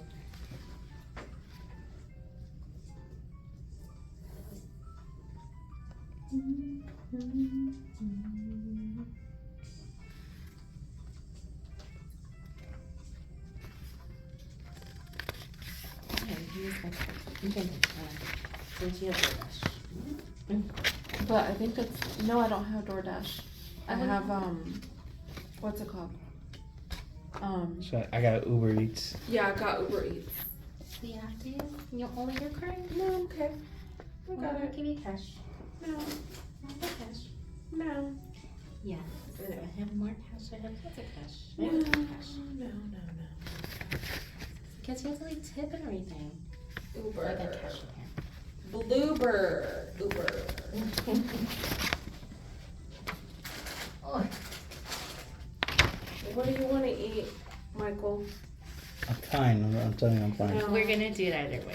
So. I'm fine. No, I promise you, I'm fine. no. I'm If gonna you order don't, she's gonna order you to something. eat. I I'm was gonna just order like, you she's gonna something. do it. I'm fine. I'm telling you. No. I'll just get a snack there if I'm hungry. Hey, literally, you're like taking out all your brain cells, so you really should eat something. They're already gone from this lack of sleep I have. She's going to pick out something. You might at least something that you like. I'm not picky at all. I'm not picky at all. Do you like Jason's Deli? Never been there. No. Sandwiches? Sandwich. I mean, I could eat a sandwich. You like sandwiches? I like food. That's something you'll learn about me. I like food. What do you like? Do you like Jason's Deli or no? Either. Are you sure? I eat anything, honestly. Seriously, I have no. As long I don't. Sometimes I just don't like fish too much, but yeah, Oh, I don't think they have fish there. yeah, I'm not a big like fish fan. Or Chick-fil-A. You like Chick-fil-A? Let me run through this again. I'm gonna write it on the board. No. Yeah, I love Chick-fil-A. I love everything. Michael wants Chick-fil-A. He's. You want Chick-fil-A? I know. There's nothing that I want. I'll take whatever.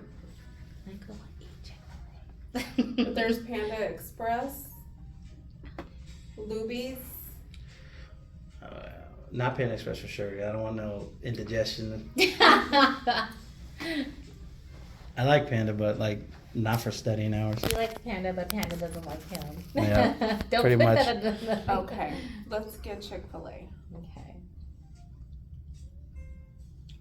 Is it, what's the closest? Medical.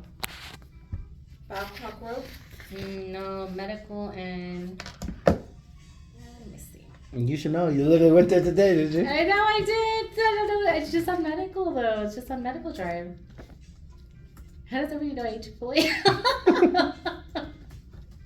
How does everybody know that? We were talking about it, I think, in class or something, because Everybody was all on it. I was like, guys, I'm sorry. 4715 Medical Drive. So, yeah, no. Is that the address yet? No, I brought up Babcock. No, Babcock's further out. Unless they don't deliver, but I don't see why they wouldn't. That's weird. Yeah, we'll pause this real quick. Yeah. and that's down, so. And we are back from our commercial break. She's still worried. Oh. All right, we're back actually this time. Randy's still eating over there, so we'll let her do her thing. So now we're on what, chapter 13? Got it. On chapter 13, and we're Should I gonna. erase this? You don't need to erase nothing. No, Okay. we'll just kind of re-go through it, and then you can continue going as we go. Okay. So we started on talking about the heart, and we've drawn some diagrams up here. So let's go ahead and show those off. So that's mine right there, and we got Randy's over here on the right, Mine just more and realistic. then Joanna's little honorary heart too. So we're going to talk about how blood moves and circulates throughout the heart and the entire body, I guess. All right, so everything starts up here. This is superior vena cava, right? So blood is going to, deoxygenated blood is going to come through here and also through here. This is the inferior vena cava, but for sure you need to be knowing the superior vena cava. So it's going to come through here and it's going to go here, and this is the right atrium, okay? This is the right atrium, so this is where the blood comes first. Then it's going to move through here to this thing right here. This is a valve, and this is specifically the right atrioventricular valve, or it's also known as the tricuspid. So it goes through that valve and it comes into here. This is the right ventricle, okay? Then that blood is going to go up up through the pulmonary valve, all right, and into the pulmonary artery. You see here we have the left pulmonary artery and the right pulmonary artery. So it's going to go both ways. All right. So after it goes to the pulmonary artery, it's going to go, as we know, the pulmonary artery leads to the lungs. So the deoxygenated blood moves to the lungs, goes and grabs oxygen from the alveoli, right? And then it comes and circulates back, and it's going to come through here, and on this side it's going to keep coming into this area right here. These are obviously going to come into here. And this is the left atrium right here, okay? So comes in through the left pulmonary veins and the right pulmonary veins into the left atrium. So now the blood is oxygenated, so now it's going to keep moving through the heart. And we got here another valve. This is our left atrioventricular valve, or the mitral valve. This is also a bicuspid because the valve has two flaps. And obviously the right over here is a tricuspid. It has three flaps. All right. But anyway, it's going to go through this valve, the left atrioventricular valve, come into here. This is where we have the left ventricle. Okay. So it comes into the left ventricle. Then it's going to go up, and it's going to go into the aortic valve. All right. We have another valve. So here, yeah, let's just put another valve there. We're going to draw a line out, just so we can label this. So just, or wherever you want to put it. This is the aortic valve. AV? Yeah, all right, that works. So it comes up through the AV, the aortic valve, and then it's going to go here into the aorta. This is the aorta. Specifically up here, right here is the ascending aorta. All right, but it goes through here, and then once it goes to the aorta, it's going to go throughout the entire body, and that's how oxygen sends. That's how the blood sends oxygen throughout the entire body. And once oxygen has done that, once the blood has sent oxygen throughout all the body and the tissues, it's going to, at that point, become deoxygenated or lower in oxygen, I guess, count. So then it's going to come back through to the superior vena cava, and the whole circulation starts all over again. Is that right? I get everything there? Everything's good. I like it. I like my drawing, and I like your drawing. They're both good drawings. They're both good drawings. That one's on They're both good drawings. But again, just to summarize it up real quick, just one more time.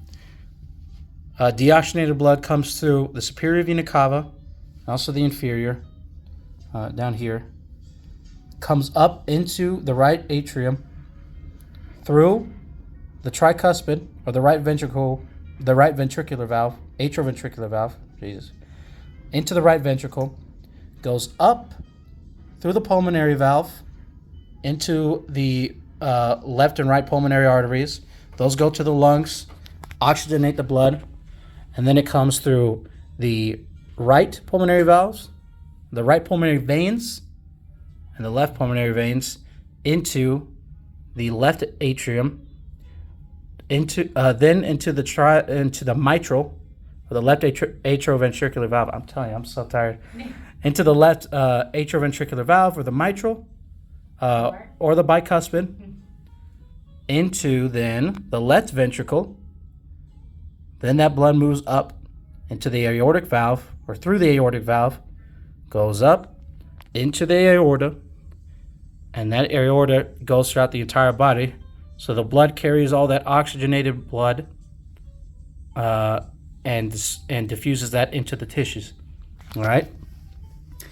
And then again, once it's done its job, it's deoxygenated again. It's going to come back through the superior and inferior vena cava and start that all over again. All right? Yay, Michael! Did you get that? All right. Now we're going to go. Goes through the super vena cava, and then goes at the end to the aorta. Pretty much, yeah. Beginning and end, kind of. Getting in it, double butt, but yeah. Yeah, you had a lot in between there, but it's all right. A lot of filler. You got Super vena Caleb. Pilata. Hey, you throw out the sandwich and the lettuce, but I mean, you got the bread still. Yeah, pretty much. We're To still the eating a super, sandwich. and then to the valve, the right valve, then down to the right. The right ventricular, All right, so the right atrium first. the then, right atrium, then then to the right ventricular, then back up, and then the Through what valve? veins. What valve did you Oh just wait, pass? then you go back up through the Was that valve on the top? pulmonary artery. Pulmonary valve. Oh, Pulmonary pulmonary valve. valve. Go back out, and then you come back in. So the pulmonary valve does lead to the pulmonary artery. Oh, okay. The valve, just think of it as like that's the opening to get to that. Okay. It's letting people in, right? It's letting the blood in. It's like, oh, you're good to go, right? It's a bouncer, Okay. right? And then what? And then you're going, it goes into the pulmonary veins. Now it's oxygenated. Maybe I goes should have to- drawn more lines. No, you're good. So it goes, the pulmonary arteries go out into the lungs. That's where the blood goes and gets oxygenated by the alveoli.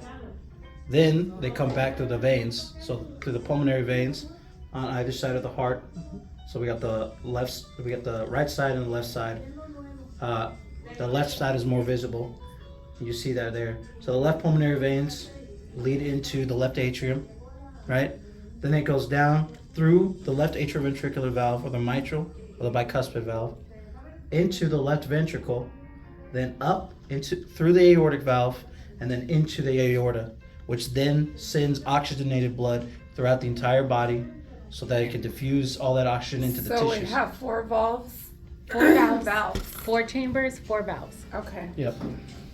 But Okay. some valves have multiple names. The main thing too is the main thing you need to remember about the chambers and the valves is where it starts technically.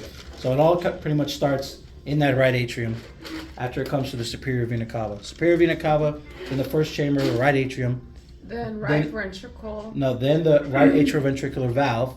So we got atrium, valve, ventricle, valve, artery. Because remember, they have to let it in, so there are bouncers. For each room, there's a bouncer. Okay. So if I gotta get through this room, there's a bouncer. That's why he's saying stop real quick, because you have to make sure the bouncer lets you in. But you just don't go in through the same one. You got to go back out through another one. Correct, because it's a one-way, and each bouncer is gonna stop you at each place to make sure that you're doing something correctly. That helps. Okay. So 4 chambers, 4 bouncers. The pulmonary valve is the one on the outside, right? The pulmonary valve is that blue one. You see? Kind of looks like a T. This is their pulmonary. Pulmonary valve. It's that blue one. That one right there. Yeah, that okay. that blue valve is the pulmonary valve. Okay. That's the first real pulmonary artery. Okay. The valve is right there. It's the artery that it goes to, but it's called And then the valve. mitral is on the left side. And then the tricuspid is on the right side. Mm-hmm. If you want to Okay. get technical, the reason it's called tricuspid is because this valve, even though we didn't draw it, has 3 fibers. It's got 3 flaps. Okay. And that's why they call it tri. Yeah, it's got 3 flaps. Okay. That's why tri. The tri is the key word. Tri means 3. Okay. There's something very special though why Michael drew this kind of like a little butt. And I hear too a little butt. Because those, if you look at it from a transfer section, you look at it from the top, they look like a crescent moon. So they're gonna, I can't draw. They're gonna look like a crescent moon. And this is why these top ones, because that's a question, these top ones are called semilunar valves. Semilunar, because they look like a moon. Which top ones? Your pulmonary, Pulmonary valve and your your aortic valve. So these top ones that go to my arteries are semilunar valves. Because when you're looking at it from the top like this, it cut me in half, and I'm looking at the top, they're shaped like a crescent moon. So they call them semilunar, because they look And the reason you have to know that's because it's one of the tests. It's one of your need to knows. I don't remember that. Okay. It'll be. We'll show you. But that's why I did that, because that's why they're drawn a little different on his side. Because you remember lunar. Lunar is the moon, right? Yeah, Luna. So if you think of semi-lunar, so a moon would be like the full moon, right? Mhm. Well, it would just be a So circle. on the right side is the right atrium, the tricuspid, and the supravena, whatever from what you first started with. And your So you're right here. okay. Now what? And then you're gonna go up. Wait, no, you go down. So what? What's this called? What's this room called? That's the right ventricle. To what's this bouncer I gotta go through to my next room? Pulmonary. Goes back out. Comes back in. Through my veins. This bouncer coming through somewhere. Can't just get a free ride. And the reason, like I said, the reason Michael did that is because now it's oxygenated. That's a big thing to know. That's why. That's what you should. If you see the colors too, that's what I try. So all the blue stuff, it hasn't been oxygenated yet, right? So when it's coming through superior vena cava, it comes in blue because that means it's deoxygenated, right? And that's why in the books they put it as blue too. It's to show you that there's not like oxygen right there. In real life, I don't think it's blue. I think it's actually red still. Yeah. Oh, really? Like this is like just Yeah, red. there's There's no no blue. Okay. The blue is visual in the book, so you know this is deoxygenated. Right. Okay. So superior vena cava, the stuff coming through is deoxygenated, and even when it's going through the pulmonary arteries, it's still deoxygenated because it hasn't reached the lungs yet, right? Okay. That's why it still shows blue. But when it comes to the pulmonary veins, at that point they are oxygenated. So that's why they put them as red in the book, and the arrows are red. So now that means that oxygen is red. It's full of that blood is red. It's full of oxygen, right? That's why they put it as red. And so that obviously now you'll see the movement in this heart is now red on the diagram because that means this is oxygenated. So stuff on the right side, all the chambers and stuff on the right side when the blood is moving through is all deoxygenated. Okay. But when it comes back, when it goes out of the heart and then comes back into the pulmonary veins, it's now oxygenated. So all the stuff on the left side is oxygenated blood as it moves in and then out again to the heart, into the surrounding body. Do the diagram when you sit in a test. Do right and left and write that oxygenated, deoxygenated, because that's going to help you for more test questions. Because the next test questions are going to ask something similar. They're going to ask you from what side is my oxygenated blood? From what side? So those are going to be on those quizzes. And that's where we're going to get to next. So that's why I drew this, because if you're visual, this is going to help. And I'm going to do that too, because sometimes I read 2 questions too fast. That's just me. Okay. But I'll take a picture of this too. Okay. Take a picture. And the mine's color code right there here. too. The color code will too. And actually, a big thing is knowing the names. I mean, honestly, what did we calculate that you have to get? I mean, we want to get you A's, but what's the grade that you have to get to stay afloat?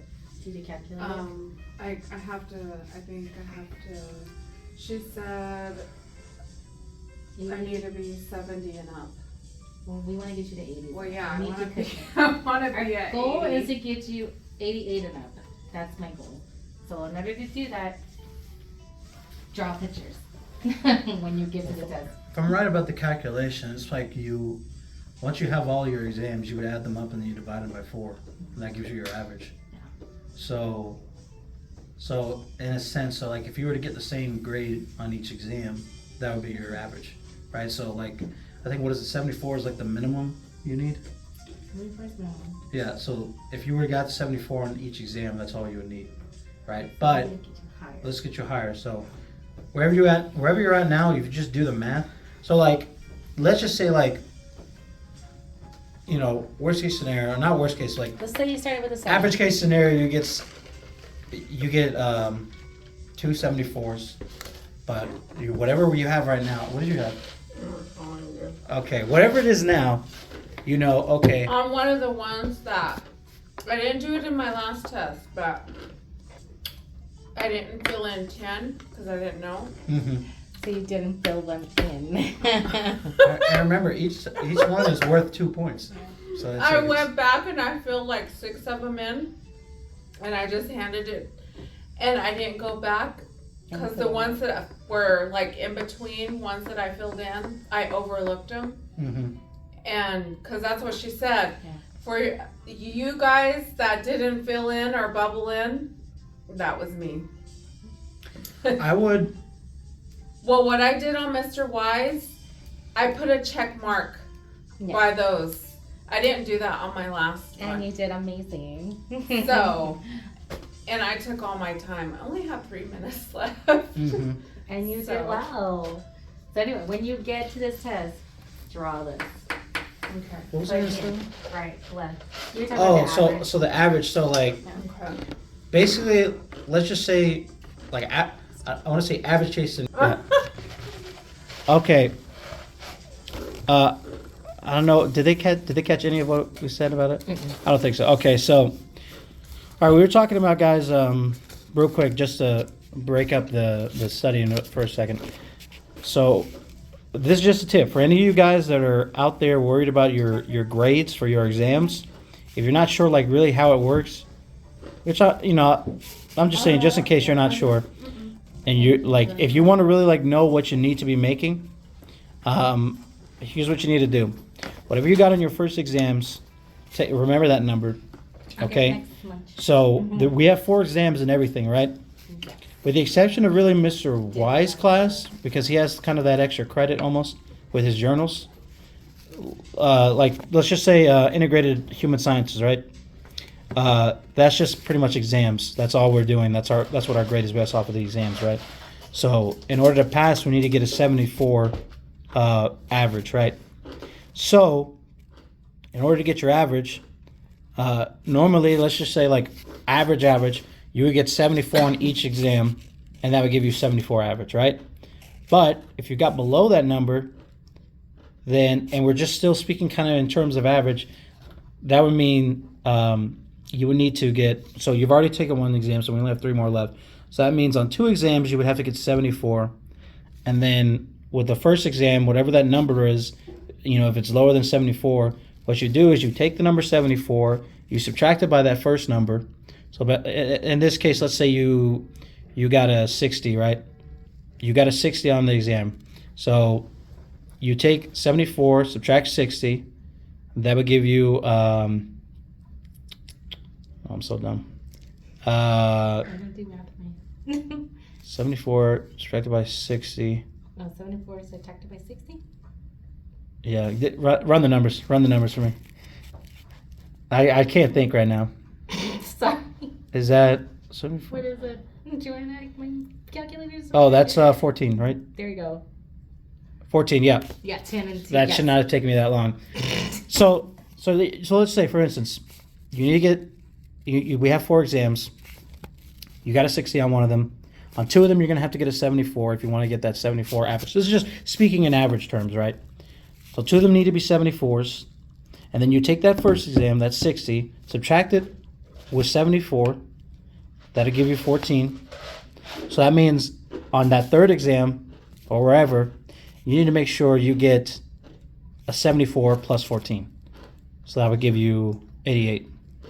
So that means in order to get that average of 74, if you have a lower first number, you need to at least get 2 74s, and then you need to make up for the difference on that first one by getting an 88. And that would average out to 74. So that's just in case anyone was worried out there about their grades. There's nothing to really worry about. All you need to know now is now you've seen how all these exams go, right? You know what they look like. You know kind of how the questions are going to be formed. So figure out what works best for you to study this stuff. Look through all of your materials, or look through all those pre-tests, any reviews you have. Go look back on the PowerPoints in case you took notes in class but you missed stuff. Whatever you need to do, look at NCLEX questions because those will help, especially with fundamentals, with how the questions are formed. Look through all that stuff. Be confident in your knowledge of this stuff. Don't second guess yourself.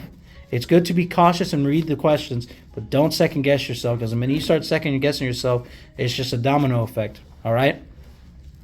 But you don't need to worry about whatever your first grade was. All that means is that you're going to have to make up the difference. And that's easy to do. All right? It just takes hard work. You just got to know this is the number I need to hit. So you can see, you should know now how to calculate how to get to your average. So hopefully that helps if anyone there was struggling with it. But in any case, we're going to go ahead and keep going. Try to get a little bit more studying done today and before this place closes. Because when does it close? 8:30? 8 something, I think. I think it's 8:30. Maybe 8:30, yeah. It's 8:30 or 8 or something. So I want us to just run through these Yeah. review packets. Let's just read through them. Just have them in our heads at least. And then Which We can call it. one? 13. let's start with 13. So let's just read it. You know, since we're just reading it, I want, Joanna, I want you to read it. I want you to read it out loud because I'm telling you, you reading it out loud, tracing it along with your eyes on the paper is really going to help you. You know, it may not seem like it, but saying it, reading it, and reading along with it kind of helps with that retention. Okay. The thick muscular layer of the heart wall is the myocardium. The central region of the thorax in which the heart is located is the mediastinum. Mm-hmm.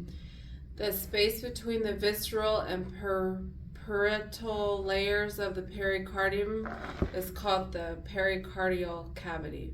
Mhm. The inferior pointed region of the heart directed toward the left is the apex. The right side of the heart pumps blood through the pulmonary. The left side of the heart pumps blood over longer distances than the other side. The lower chambers of the heart are called the ventricles. The two upper chambers of the heart are separated by the interatrial septum. Mm-hmm. The right atrioventricular valve is also known as the tricuspid valve. Mm-hmm. I didn't do the other one because she said not to do it. Which one? 10? 10. Oh, okay, I'll read that.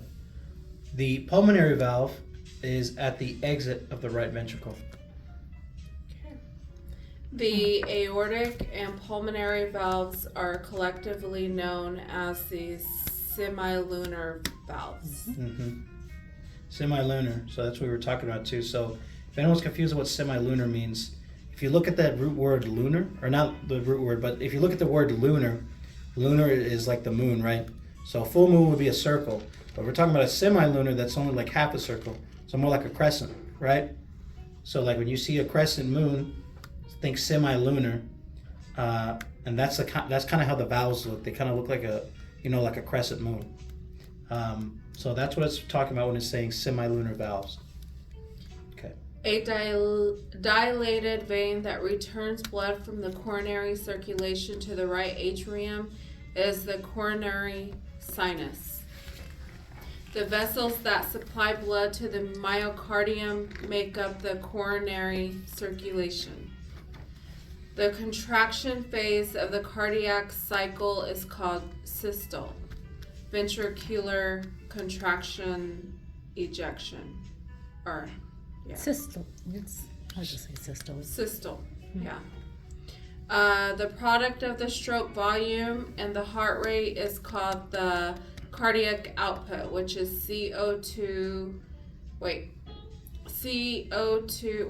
stroke volume times heart rate equals, I said it wrong, it's in the book. I think it's what heart rate times stroke volume equals cardiac output. Yeah.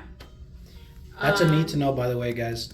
You need to know that the main components of cardiac output are stroke volume and heart rate. Yeah. The other one is not. She said she was taking it off the test. What, 16? Yeah.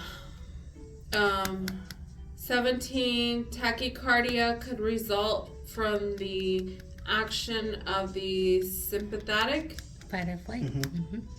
division of the autonomic nervous system. Mm-hmm. The heart rate is slowed down by activation of the parasympathetic division of the autonomic nervous system. Mm-hmm.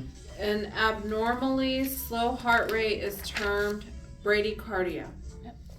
A heart rate of more than 100 BPM is termed tachycardia. And guys, remember when it's talking about like the heart rate and everything, if you see multiple choice question that says PNA or anything like that, make sure you don't get thrown off. When we're talking about the heart rate and everything, the key word there is cardia. So cardia could also mean cardiac. So that's anything to deal with the heart, all right? So when it's talking about the heart, it's going to say cardia, either bradycardia, tachycardia, or whatever it may be. So don't get confused on that. Make sure you're looking out for those words. Okay. Any abnormality in the rhythm of the heartbeat is termed an arrhythmia, irregular heartbeat. Inflammation of the serous membrane surrounding the heart is known as pericarditis. The medical term for a heart attack is myocardial infarction. Randy, why don't you read this next page? Sure. The outmost layer of the heart wall is called the epicardium, A as an apple. 25. The part of the heart capable of generating the largest force is the D, left ventricle. 26. The heart chamber that receives blood from the lungs is the B as in boy, left atrium. 27. The left ventricle receives blood from the, oh my gosh, B as in boy, correct? Yeah, left B as in atrium. boy, left atrium, just said that. So basically 26 and 27 are the same on there. Remember, the atriums of the heart are the superiors of the heart, so that means they're the top parts. And then the inferior of the hearts are the ventricles. Yeah. So everything's coming up to the superior first, then down into the inferior parts. So atrium to ventricle, then out, then back into the atrium, and into the ventricle, then out again. 28. The semilunar valves are the D as in dog, aortic, and pulmonary. 29 is a test question I need to know. The volume of blood ejected from each ventricle each minute is the C as in cat stroke volume. Number 30. The atrioventricular valves are closed during the entire period of A, ventricle systole. Number 31. Atrial systole occurs when A, the atria are contracting. I had atrial systole on 30. Where? On 30. Atrial I had the systole. wrong one. Or here's a good way to remember, I guess. Well, hold on. But they can't contract if they're closed. Yeah, because that's what. Oh well. Atrioventricular valves, closed, ventricular system. They're open during contraction. Yes, they're open during contraction. So if they're closed, that means they're not contracting, the ventricles are.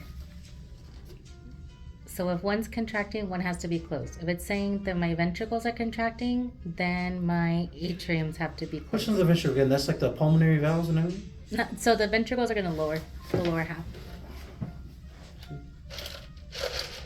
Because remember, if they were open, they'd be backflowing. Yeah, but they would be, the ventricles would be contracting, right, to push out to the pulmonary. Correct. Yeah. Okay, so when the atrial ventricles are open, it's when the atrium is contracting. Correct. Atrium is contracting and pushing into the right ventricle. Correct. And then once those close, and then we're talking about the ventricle contraction, then that's when the right ventricle or the left are pushing out through the valves. Correct. So if it's the right ventricle, it's pushing out to the pulmonary valve, into the pulmonary artery, and then if it's the left ventricle, it's going to be pushing out of the aortic valve into the aorta. Correct. Okay. So the reason that's wrong is because ventricle. The reason 30 is A as an apple is because when the atrioventricular valves are closed, which are the top valves, it means that the bottoms are contracting. So the only other word for ventricles contracting is a ventricle systole, because systole means contracting. Yeah, agreed? Okay, just making sure. 32. So I guess the technical term, so when the atrioventricular valves are open, that would be called atrial systole. Is that right? Atrial systole. Yep. And when they're closed, then that's ventricle systole, because that's when the ventricle is doing stuff. So it's just the opposite. They're opposite. Yeah, they're opposite. And 31 actually kind of confirms It that. might get a little confusing because you see ventricle and you think that they're kind of the same thing, but they're not. They're not. So atrioventricle are different than ventricle. Okay. And 31 confirms that, because when he said atrial systole occurs when the atria are contracting. So.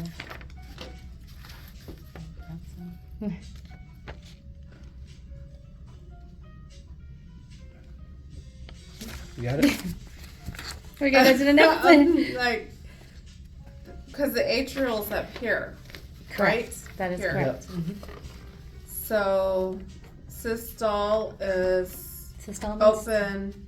Atrial systole is when that tricuspid valve opens up, right? Or the right atrioventricular valve opens up and pushes blood from that atrium into the ventricle. So that's when the atria are contracting. Wait, what was your Because answer? the valves, Yeah. because I think essentially what the valves are doing is they're controlling the amount of blood that's coming into the heart, because The blood flow. they don't want too much to come into here, because then that's going to mess with the heart's function, right? Right. So the valves, during atrial systole, The contraction. that's when the blood in here, Pushes. this is going to contract, so this is going to open up. Blood's going to come in through here. It's going to stay in here because this is closed. Right. And so it doesn't come all the way up here, right? Correct. It's controlling the blood's flow, right? Correct. So it's going to come into the atria or to the ventricle first. It's gonna pull there till it fills. Pull there till it fills. Then this valve's going to close. Got it. Then this one's going to open up, and that's going to be your Squeak. ventricle systole, right? So Shoots that's when the right ventricle is moving that blood up. So that right ventricle is moving through another valve, and it's leading to the pulmonary valve. And that means that this valve has to be closed, because if it wasn't, it would go back. Okay. So that's what they're saying on. So whenever something's contracting, that's the beginning. Kind of. When a certain if it's atrial, if it's something's contracting the atrial, that means it's pushing from the atrial out, right? Yeah, but doing that's the beginning, because that's where it Yeah, it starts started in the atrium. Yeah. So okay. we'll see atrial systole first, pretty much. Okay. We're going to see that first as it comes into the atrium and pushes into the ventricle. Okay. And then it's going to be ventricle systole, Yeah. which pushes from the ventricle out into the pulmonary valve first. Right? Okay. So it's not gonna cross back up to the atrial once it goes back down.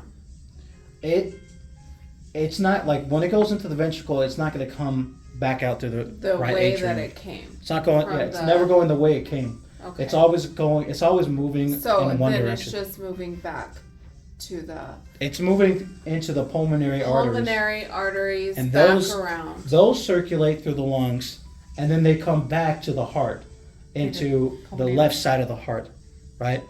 You'll see the ones on that side, but it's not. They're not going into the right. They're just they're called right pulmonary veins, but they just come. I think it's behind, and there's like more holes in there, Oh, which Right. lead back to the which other lead back side? to the other side, which The is the left atrium. Oh, okay. So But then now- once that fills up, then That valve opens. that valve is going to open, and Consist- that'll again be atrial systole. No wait, all right, Yes, because it's contracting. Yeah. right? But it's the left atrium. Anytime it's squeezing, it's systole. Yeah. Yeah, left atrium. So left atrium, Systole. so atrial systole happens there. So blood pushes out of the atrium into the ventricle, Mm-hmm. fills up, then that valve closes, and then ventricle systole starts again. So the left ventricle pushes up through the aortic valve into the aorta. Okay. That makes sense? Yeah, I'm understanding it a lot just from that. Mm-hmm. Cause Okay. with this wording, this is here, this. Yeah, sometimes the wording is a little hard, so like, Yeah, it is because good to have some visual. some things have different names, right? So as long as you're familiar where it is, you can kind of go through there. Is it time to go? I think we still have time. It's not even 8 yet. Okay. All right.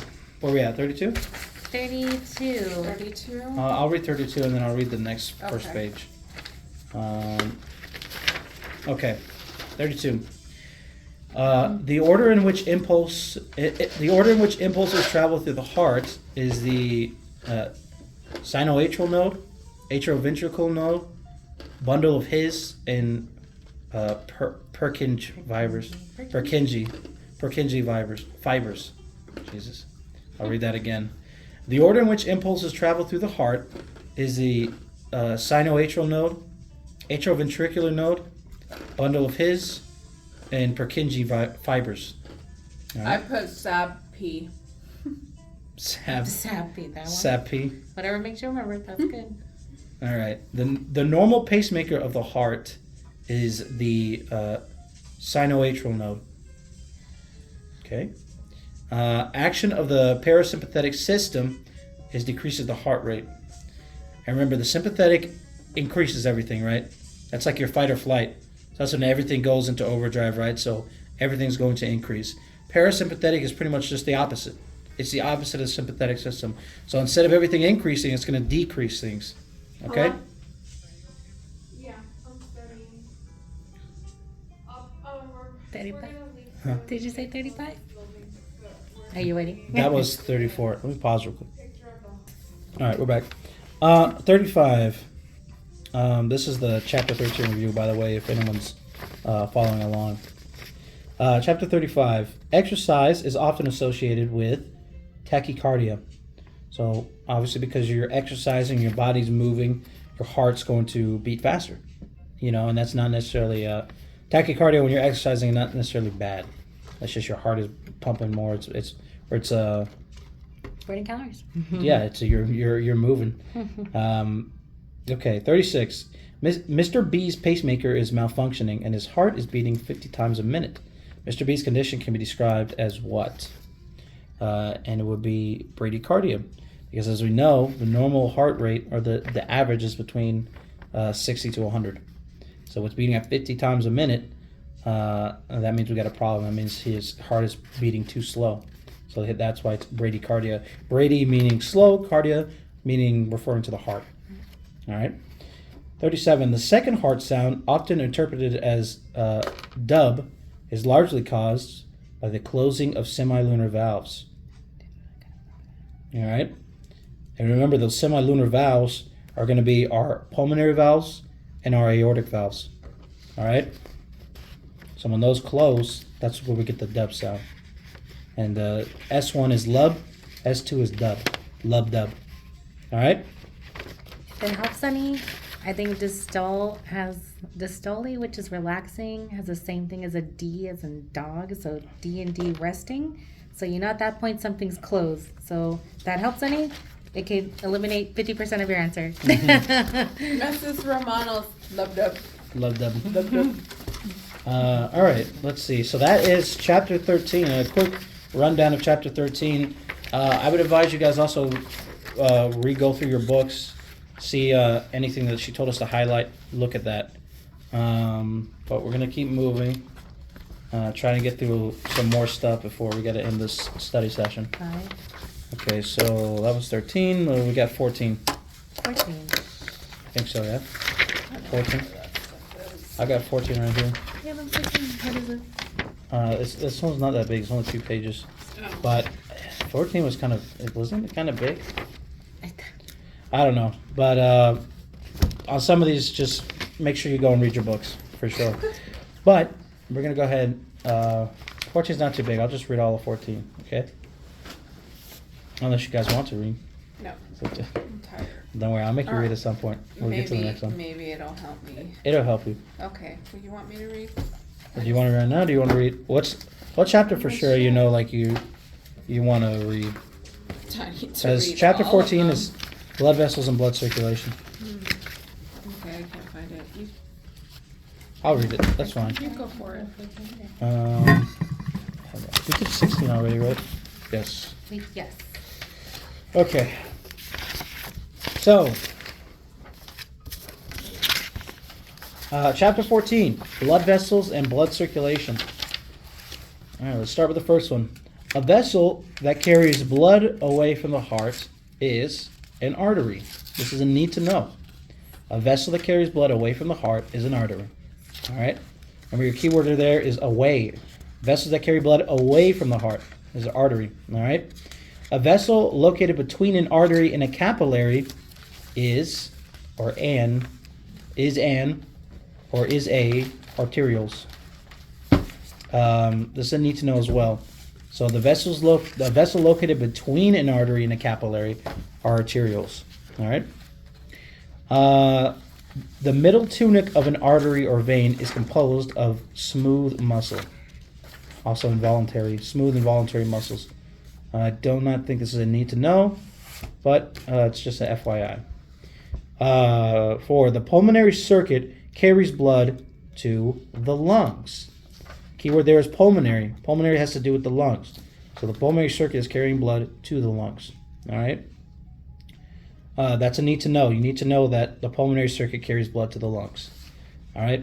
The artery that supplies blood to the upper extremities is the subclavian. The subclavian arteries. And if you remember, your clavicles, where those are located, that's right near your shoulder blades is your clavicles, right? The front side. That's where your clavicles are at. So if you think subclavian, and you remember those clavicles, you'll remember that subclavian arteries supply blood to your upper extremities, right? Because if you were to trace along that clavicle to your shoulders and everything and go down, that's your arms. That's your upper extremities, all right? The vessels return blood to the heart. The vessels return blood to the heart veins. All right? Venous return. Yep. There you go. Okay. Fluid is pushed out of the capillaries by blood/hydrostatic pressure. All right? A decrease, and if there's anything you see different on your page, let me know. You know? She said hydrostatic or blood pressure. Okay. Hydrostatic, probably. A decrease in the diameter of a blood vessel is termed as vasoconstriction or vasoconstriction. And your keyword there to look out for is a decrease in the diameter. So diameter is like the entire circle around the blood vessel, right? If you were to draw a circle around it, that's your diameter. So if there's a decrease in that, that means what do you think that means? That means your circle is getting smaller, right? If there's a decrease. So that means it's being constricted, right? And we take vasoconstriction. Vaso means vessels. Constriction means getting smaller, right? So when it's talking about a decrease in the diameter of a blood vessel, we would term that as vasoconstriction. All right, cardiac output is the product of a heart rate and stroke volume. That is for sure a need to know. You need to know that the primary components of cardiac output are heart rate and stroke volume. Didn't we go over this in something? Yeah, it was on one of the other things. It was on the heart. Yeah, that's a need to know. And remember, I think the formula for that too is heart rate times stroke volume equals cardiac output. So however you remember it, if you're a math person and knowing that formula helps you, then do that. Remember that. But that's a need to know. Again, cardiac output is the product of heart rate and stroke volume, or heart rate times stroke volume equals cardiac output. Remember that. Okay. The ease with which arteries expand to receive blood is termed compliance. All right? We'll see compliance pop up in a lot of the different systems. You'll see that in the lungs, you'll see that in the bladder, and we see it in the blood too. Compliance is their ability to expand. All right. The maximum blood pressure that occurs during the heart muscle contraction is called systolic pressure. That's a need to know. Remember, that's a need to know. So it's talking about your keywords is max blood pressure that occurs during the heart muscle is called systolic pressure. There's other ways to define just systolic and also diastolic, but in its simplest terms, systolic is the max amount of blood pressure. Diastolic is the lowest amount of blood pressure that gets pumped through. Okay? So when it says the maximum blood pressure that occurs during heart muscle contraction, you're going to say systolic pressure. Okay? All right. The medical term for high blood pressure is hypertension. And again, hyper is the root word meaning high, and tension, that's pressure, I guess. Yeah, tension is pressure. High pressure. High pressure. The blood vessels that have the thinnest walls are the capillaries. All right. And if this is a multiple choice, because all these questions are going to be multiple choice. Here are your options: capillaries, arterioles, veins, and arteries. I would have chose vein. And we know arteries and veins are pretty big, but capillaries are small. They're the smallest ones. That's one you just need to know. 15's I think we need to know that. 15's I need to 15 is for sure. The area that the carotid arteries supply is the head. That's easy. And we know if you know where your carotid pulse is, that's where your arteries are at. Your carotid arteries, they're right there. And that's what supplies the head. That's also why when we're checking the carotid pulse, we don't check them both at the same time like we do with everything, with all the other pulses. That's because if we did, we could potentially cut off a person's blood supply to their head. So if you see carotid arteries and it's asking what they supply, we're going to say head. All right. In what type of system does blood circulate through two capillary beds before returning to the heart? This is a portal system. I don't have those I need to know, but Yeah, I don't see it as a need to know. But that's just, I'm pretty sure, for your information. yeah. All right. The presence of albumin in the capillary blood results. Oh wait. The presence of albumin in capillary blood results in, I think it's A, osmotic pressure, drawing fluid into the capillary. I haven't heard her talk about that. Yeah, I don't know. I don't think that's She a need to didn't. know. Not a need to know. Just FYI, might come in handy later. 18. Assuming that all the other factors remain the same, increased blood pressure would most immediately result in increased interstitial fluid. Yeah? Is that right? Yes. Hey. Okay. I don't think that's a need to know. There is a need to know, but I'm gonna look for it real quick. That's not. What, 19? No, I haven't seen that on there either. no. Common In the book iliac that we vein. missed, where it was talking about the short blood pressure. It's in the same. You need to know that school is cramping my style. Here, it's not in a test, but we do need to know short-term blood pressure regulation. What is that? On here, the higher the blood pressure, the more increased arterial volume I have. All right. So that's only for short-term blood pressure regulation. That's not in there, but we need to know that. I don't know if that makes any sense. We just have to know. Give him the page number. Page 297, chapter 14, your diagram, figure 1413, higher blood pressure. We need to know that diagram. So basically, on your short-term blood pressure regulation, if you have an influx of volume, your arterial volume will increase temporarily, and that's what you really need to know. You need to know if it's going to increase or decrease. Always know that it's going to increase because you have a short term of fluid, an over volume of fluid coming at you.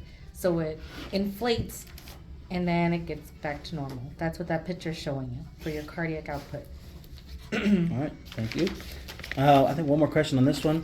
An embolus in the external iliac vein would flow into what vessel? That's the common iliac vein. I'm not sure if that's a need to know. I know, I got that wrong. But anyways, that is chapter 14. So we're going to go ahead and move on and try to blaze through this last couple things. I think now we're going to be on chapter 6. This one's a big one. It's got I think all of them in there. Oh my god, why? It's actually I think they're shorter, They're so shorter. that's why they're all listed for the more review. Okay.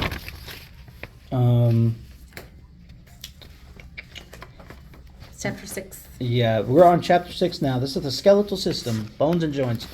Joanna, why don't you go ahead and start us off on this page? Just the need to knows. Yes. Sure. The If you have- shaft of a long bone is called the diaphysis. Wait, didn't she say we need to know bones store salts of the mineral calcium? Or no? Just read them. I'm not sure, but Okay. that's a good one to know. The end of the long bone is called epiphysis. The function of the how do you say that? Epiphyseal plate growth of the long bone. The functions is associated with the medullary cavity, red cell formation. The ends of long bones contain red marrow. The medial bone of the forearm is the ulna. The scientific name for the collarbone is the clavicle. The anatomic name for the thigh bone is the femur. The bones of the fingers and toes are the phalanges. I think all of that is need to know.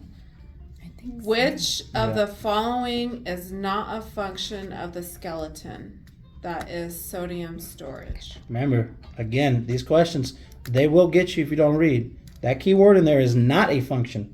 So you'll see here, they have blood cell production, protection of delicate structures, sodium storage, and providing a firm framework for the body.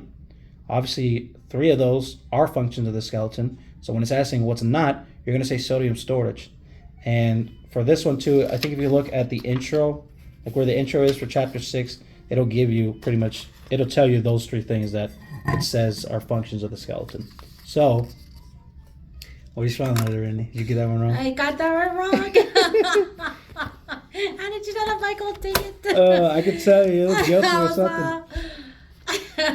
But yes, with some of these questions, you need to make sure you read all the key words in it, because it's going to ask. This one is asking you which is not a function.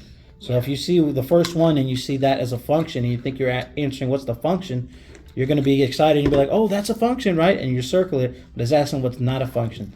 So take your time, read these questions. Because Randy did not take her time. I did not take it to read those warnings. And we know it's not sodium storage because what's really stored in the skeleton, the mineral, is Right. calcium. Right. And a good way to remember what that mineral is I think milk. Milk has calcium. That's why they tell you drink milk and So then good. your bones will be strong, right? Because it has calcium in it. Okay, you can keep going, Joanna. Sorry. No, that's good. It helped me. Spongy bone is found in bone how do you say that? Epiphysis. Epiphysis. Which again, the epiphysis is the end of a long bone. Spongy bone. Red marrow is found in spongy bone. Mm-hmm. Bone growth occurs in children in the epiphyseal plates. Skull bones are united by an immovable joint called synarthrosis. Freely movable joints are also called diarthrosis, and she put a page number on there, so that is a need to know. Page 117. Yep. The movement of the foot at the ankle in an upward motion, dorsiflexion, page 118. I just want to say real quick, 15. So, an example of an immovable joint or synarthrosis, right, would be the sutures on the skull. You'll see them, like if you look through the book, you'll see the diagram. Let me see if I can find you that diagram, so in case you want to look at it. Chapter 6. Oh yeah, Michael's good at page numbers. 6. Okay, so 107 could be a good picture. That kind of shows some sutures there. Let me see if there's another one. Yeah, that's what I talked about. Is there another one? Where it has a little diagram on them. Right. Oh, 117, table 6-2. Yeah, 117, that's a good one because that actually talks about it. There are some other ones that show you kind of the sutures, but they don't really say what it is until later. So, 117, like Randy said, table 6-2, you'll see it on that top right page. That shows you the different types of joints, which we need to know 2 of them: immovable or synarthrosis, and freely movable, which is diarthrosis. So, immovable, like I said, they're the sutures in the skull.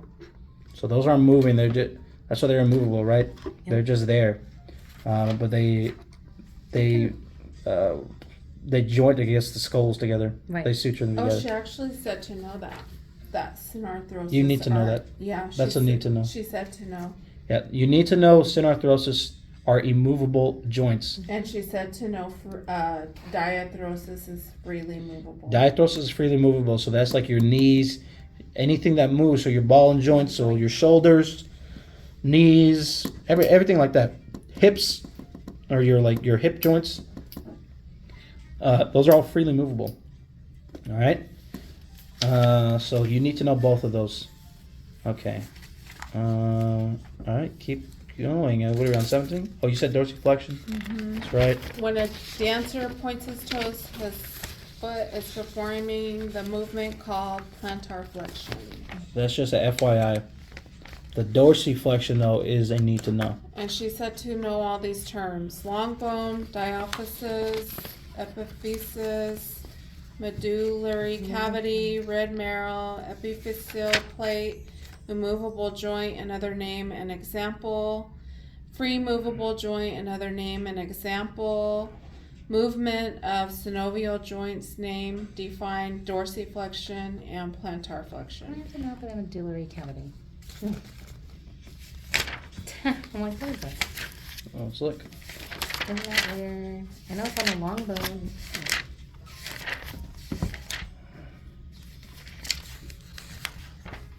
It's right here. Not just the bone. Oh yeah, medullary cavity. That's like it's the marrow cavity. I'm trying to remember. It's just at the center, I want to find the which actual. contains bone marrow. That's all it is. Yeah, it's just the center, right? The center, yeah. The I can't even say it. The epiphyses are on the top and bottom. Diaphysis in the middle, and then inside of it is the medullary cavity. Apparently, I have a test all over it. It's just. It just says contains bone marrow. A good thing to look at too here is the diagram here. So on 101, figure 6-2, you can look there. It talks about the structure of a bone and the key point. A long bone has a long narrow shaft, the diaphysis or the diaphysis, and two irregular ends, the epiphyses. The medullary cavity has yellow marrow. Red marrow is located in spongy bone. And then it's pointing out A is a diagram of the long bone. If you look at that diagram, it's referring to one of the pictures on there. So A is the actual bone, and then B is a photograph of actual bone tissue. We need to know the skeleton when you're there on 100. What's that? The skeleton on 100. The test questions for that. Yes, I think that's on the next page. It's going to Oh. talk about it. Yes. Oh, I thought we were done. Almost, we're almost there. That was me. Okay, so, guys, on page 100, which is the beginning of this chapter, and again, we're on chapter 6, you will see a figure 6-1, which is the skeleton. And you're going to see a couple of different things on there. It's a model of a skeleton, and it's pointed to different parts of it and labeling them. So what you need to know on the skeleton is you need to know where the cranium's at, where the sternum is at, where the humerus is at, where the radius is at, where the ulna is at, where the phalanges are at, and where the femur is at. Okay? If you're confused about the radius and the ulna, a good thing to remember is that for the radius, it's going to be on the side where you check for a radial pulse. So that's, remember, that's along the thumb. So it's going to be on that outside. So your outside is your radius, the inside is the ulna. And remember, when it's saying which of your forearm bones or whatever are on the outside, remember, it's also referring to the anatomical position, which is palms forward. That's why radius is referred to on the outside, and ulna, I think, is usually referred to as medial, which means closer to the middle. Okay? But remember, for radius, it's pretty easy to remember. Just remember where your radial pulse is at. You remember that they're next to the thumb. Then you'll know where the radius is at. And then it's process of elimination there where the ulna is at. It's just on the other side. Humerus is the upper arm bone. Sternum is that is the middle of your chest. That's what looks like kind of like a tie almost. So you can kind of remember the sternum like that. It's like the bones tie. Connects the ribs together and everything. Yeah, the cranium is your skull. I think cranium, branium. That's where your brain is at. So I think cranium, brain. That's good. Femur. That's your thigh bone. Oh,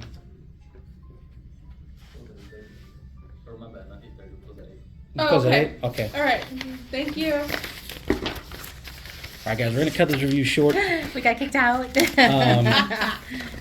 But things to review.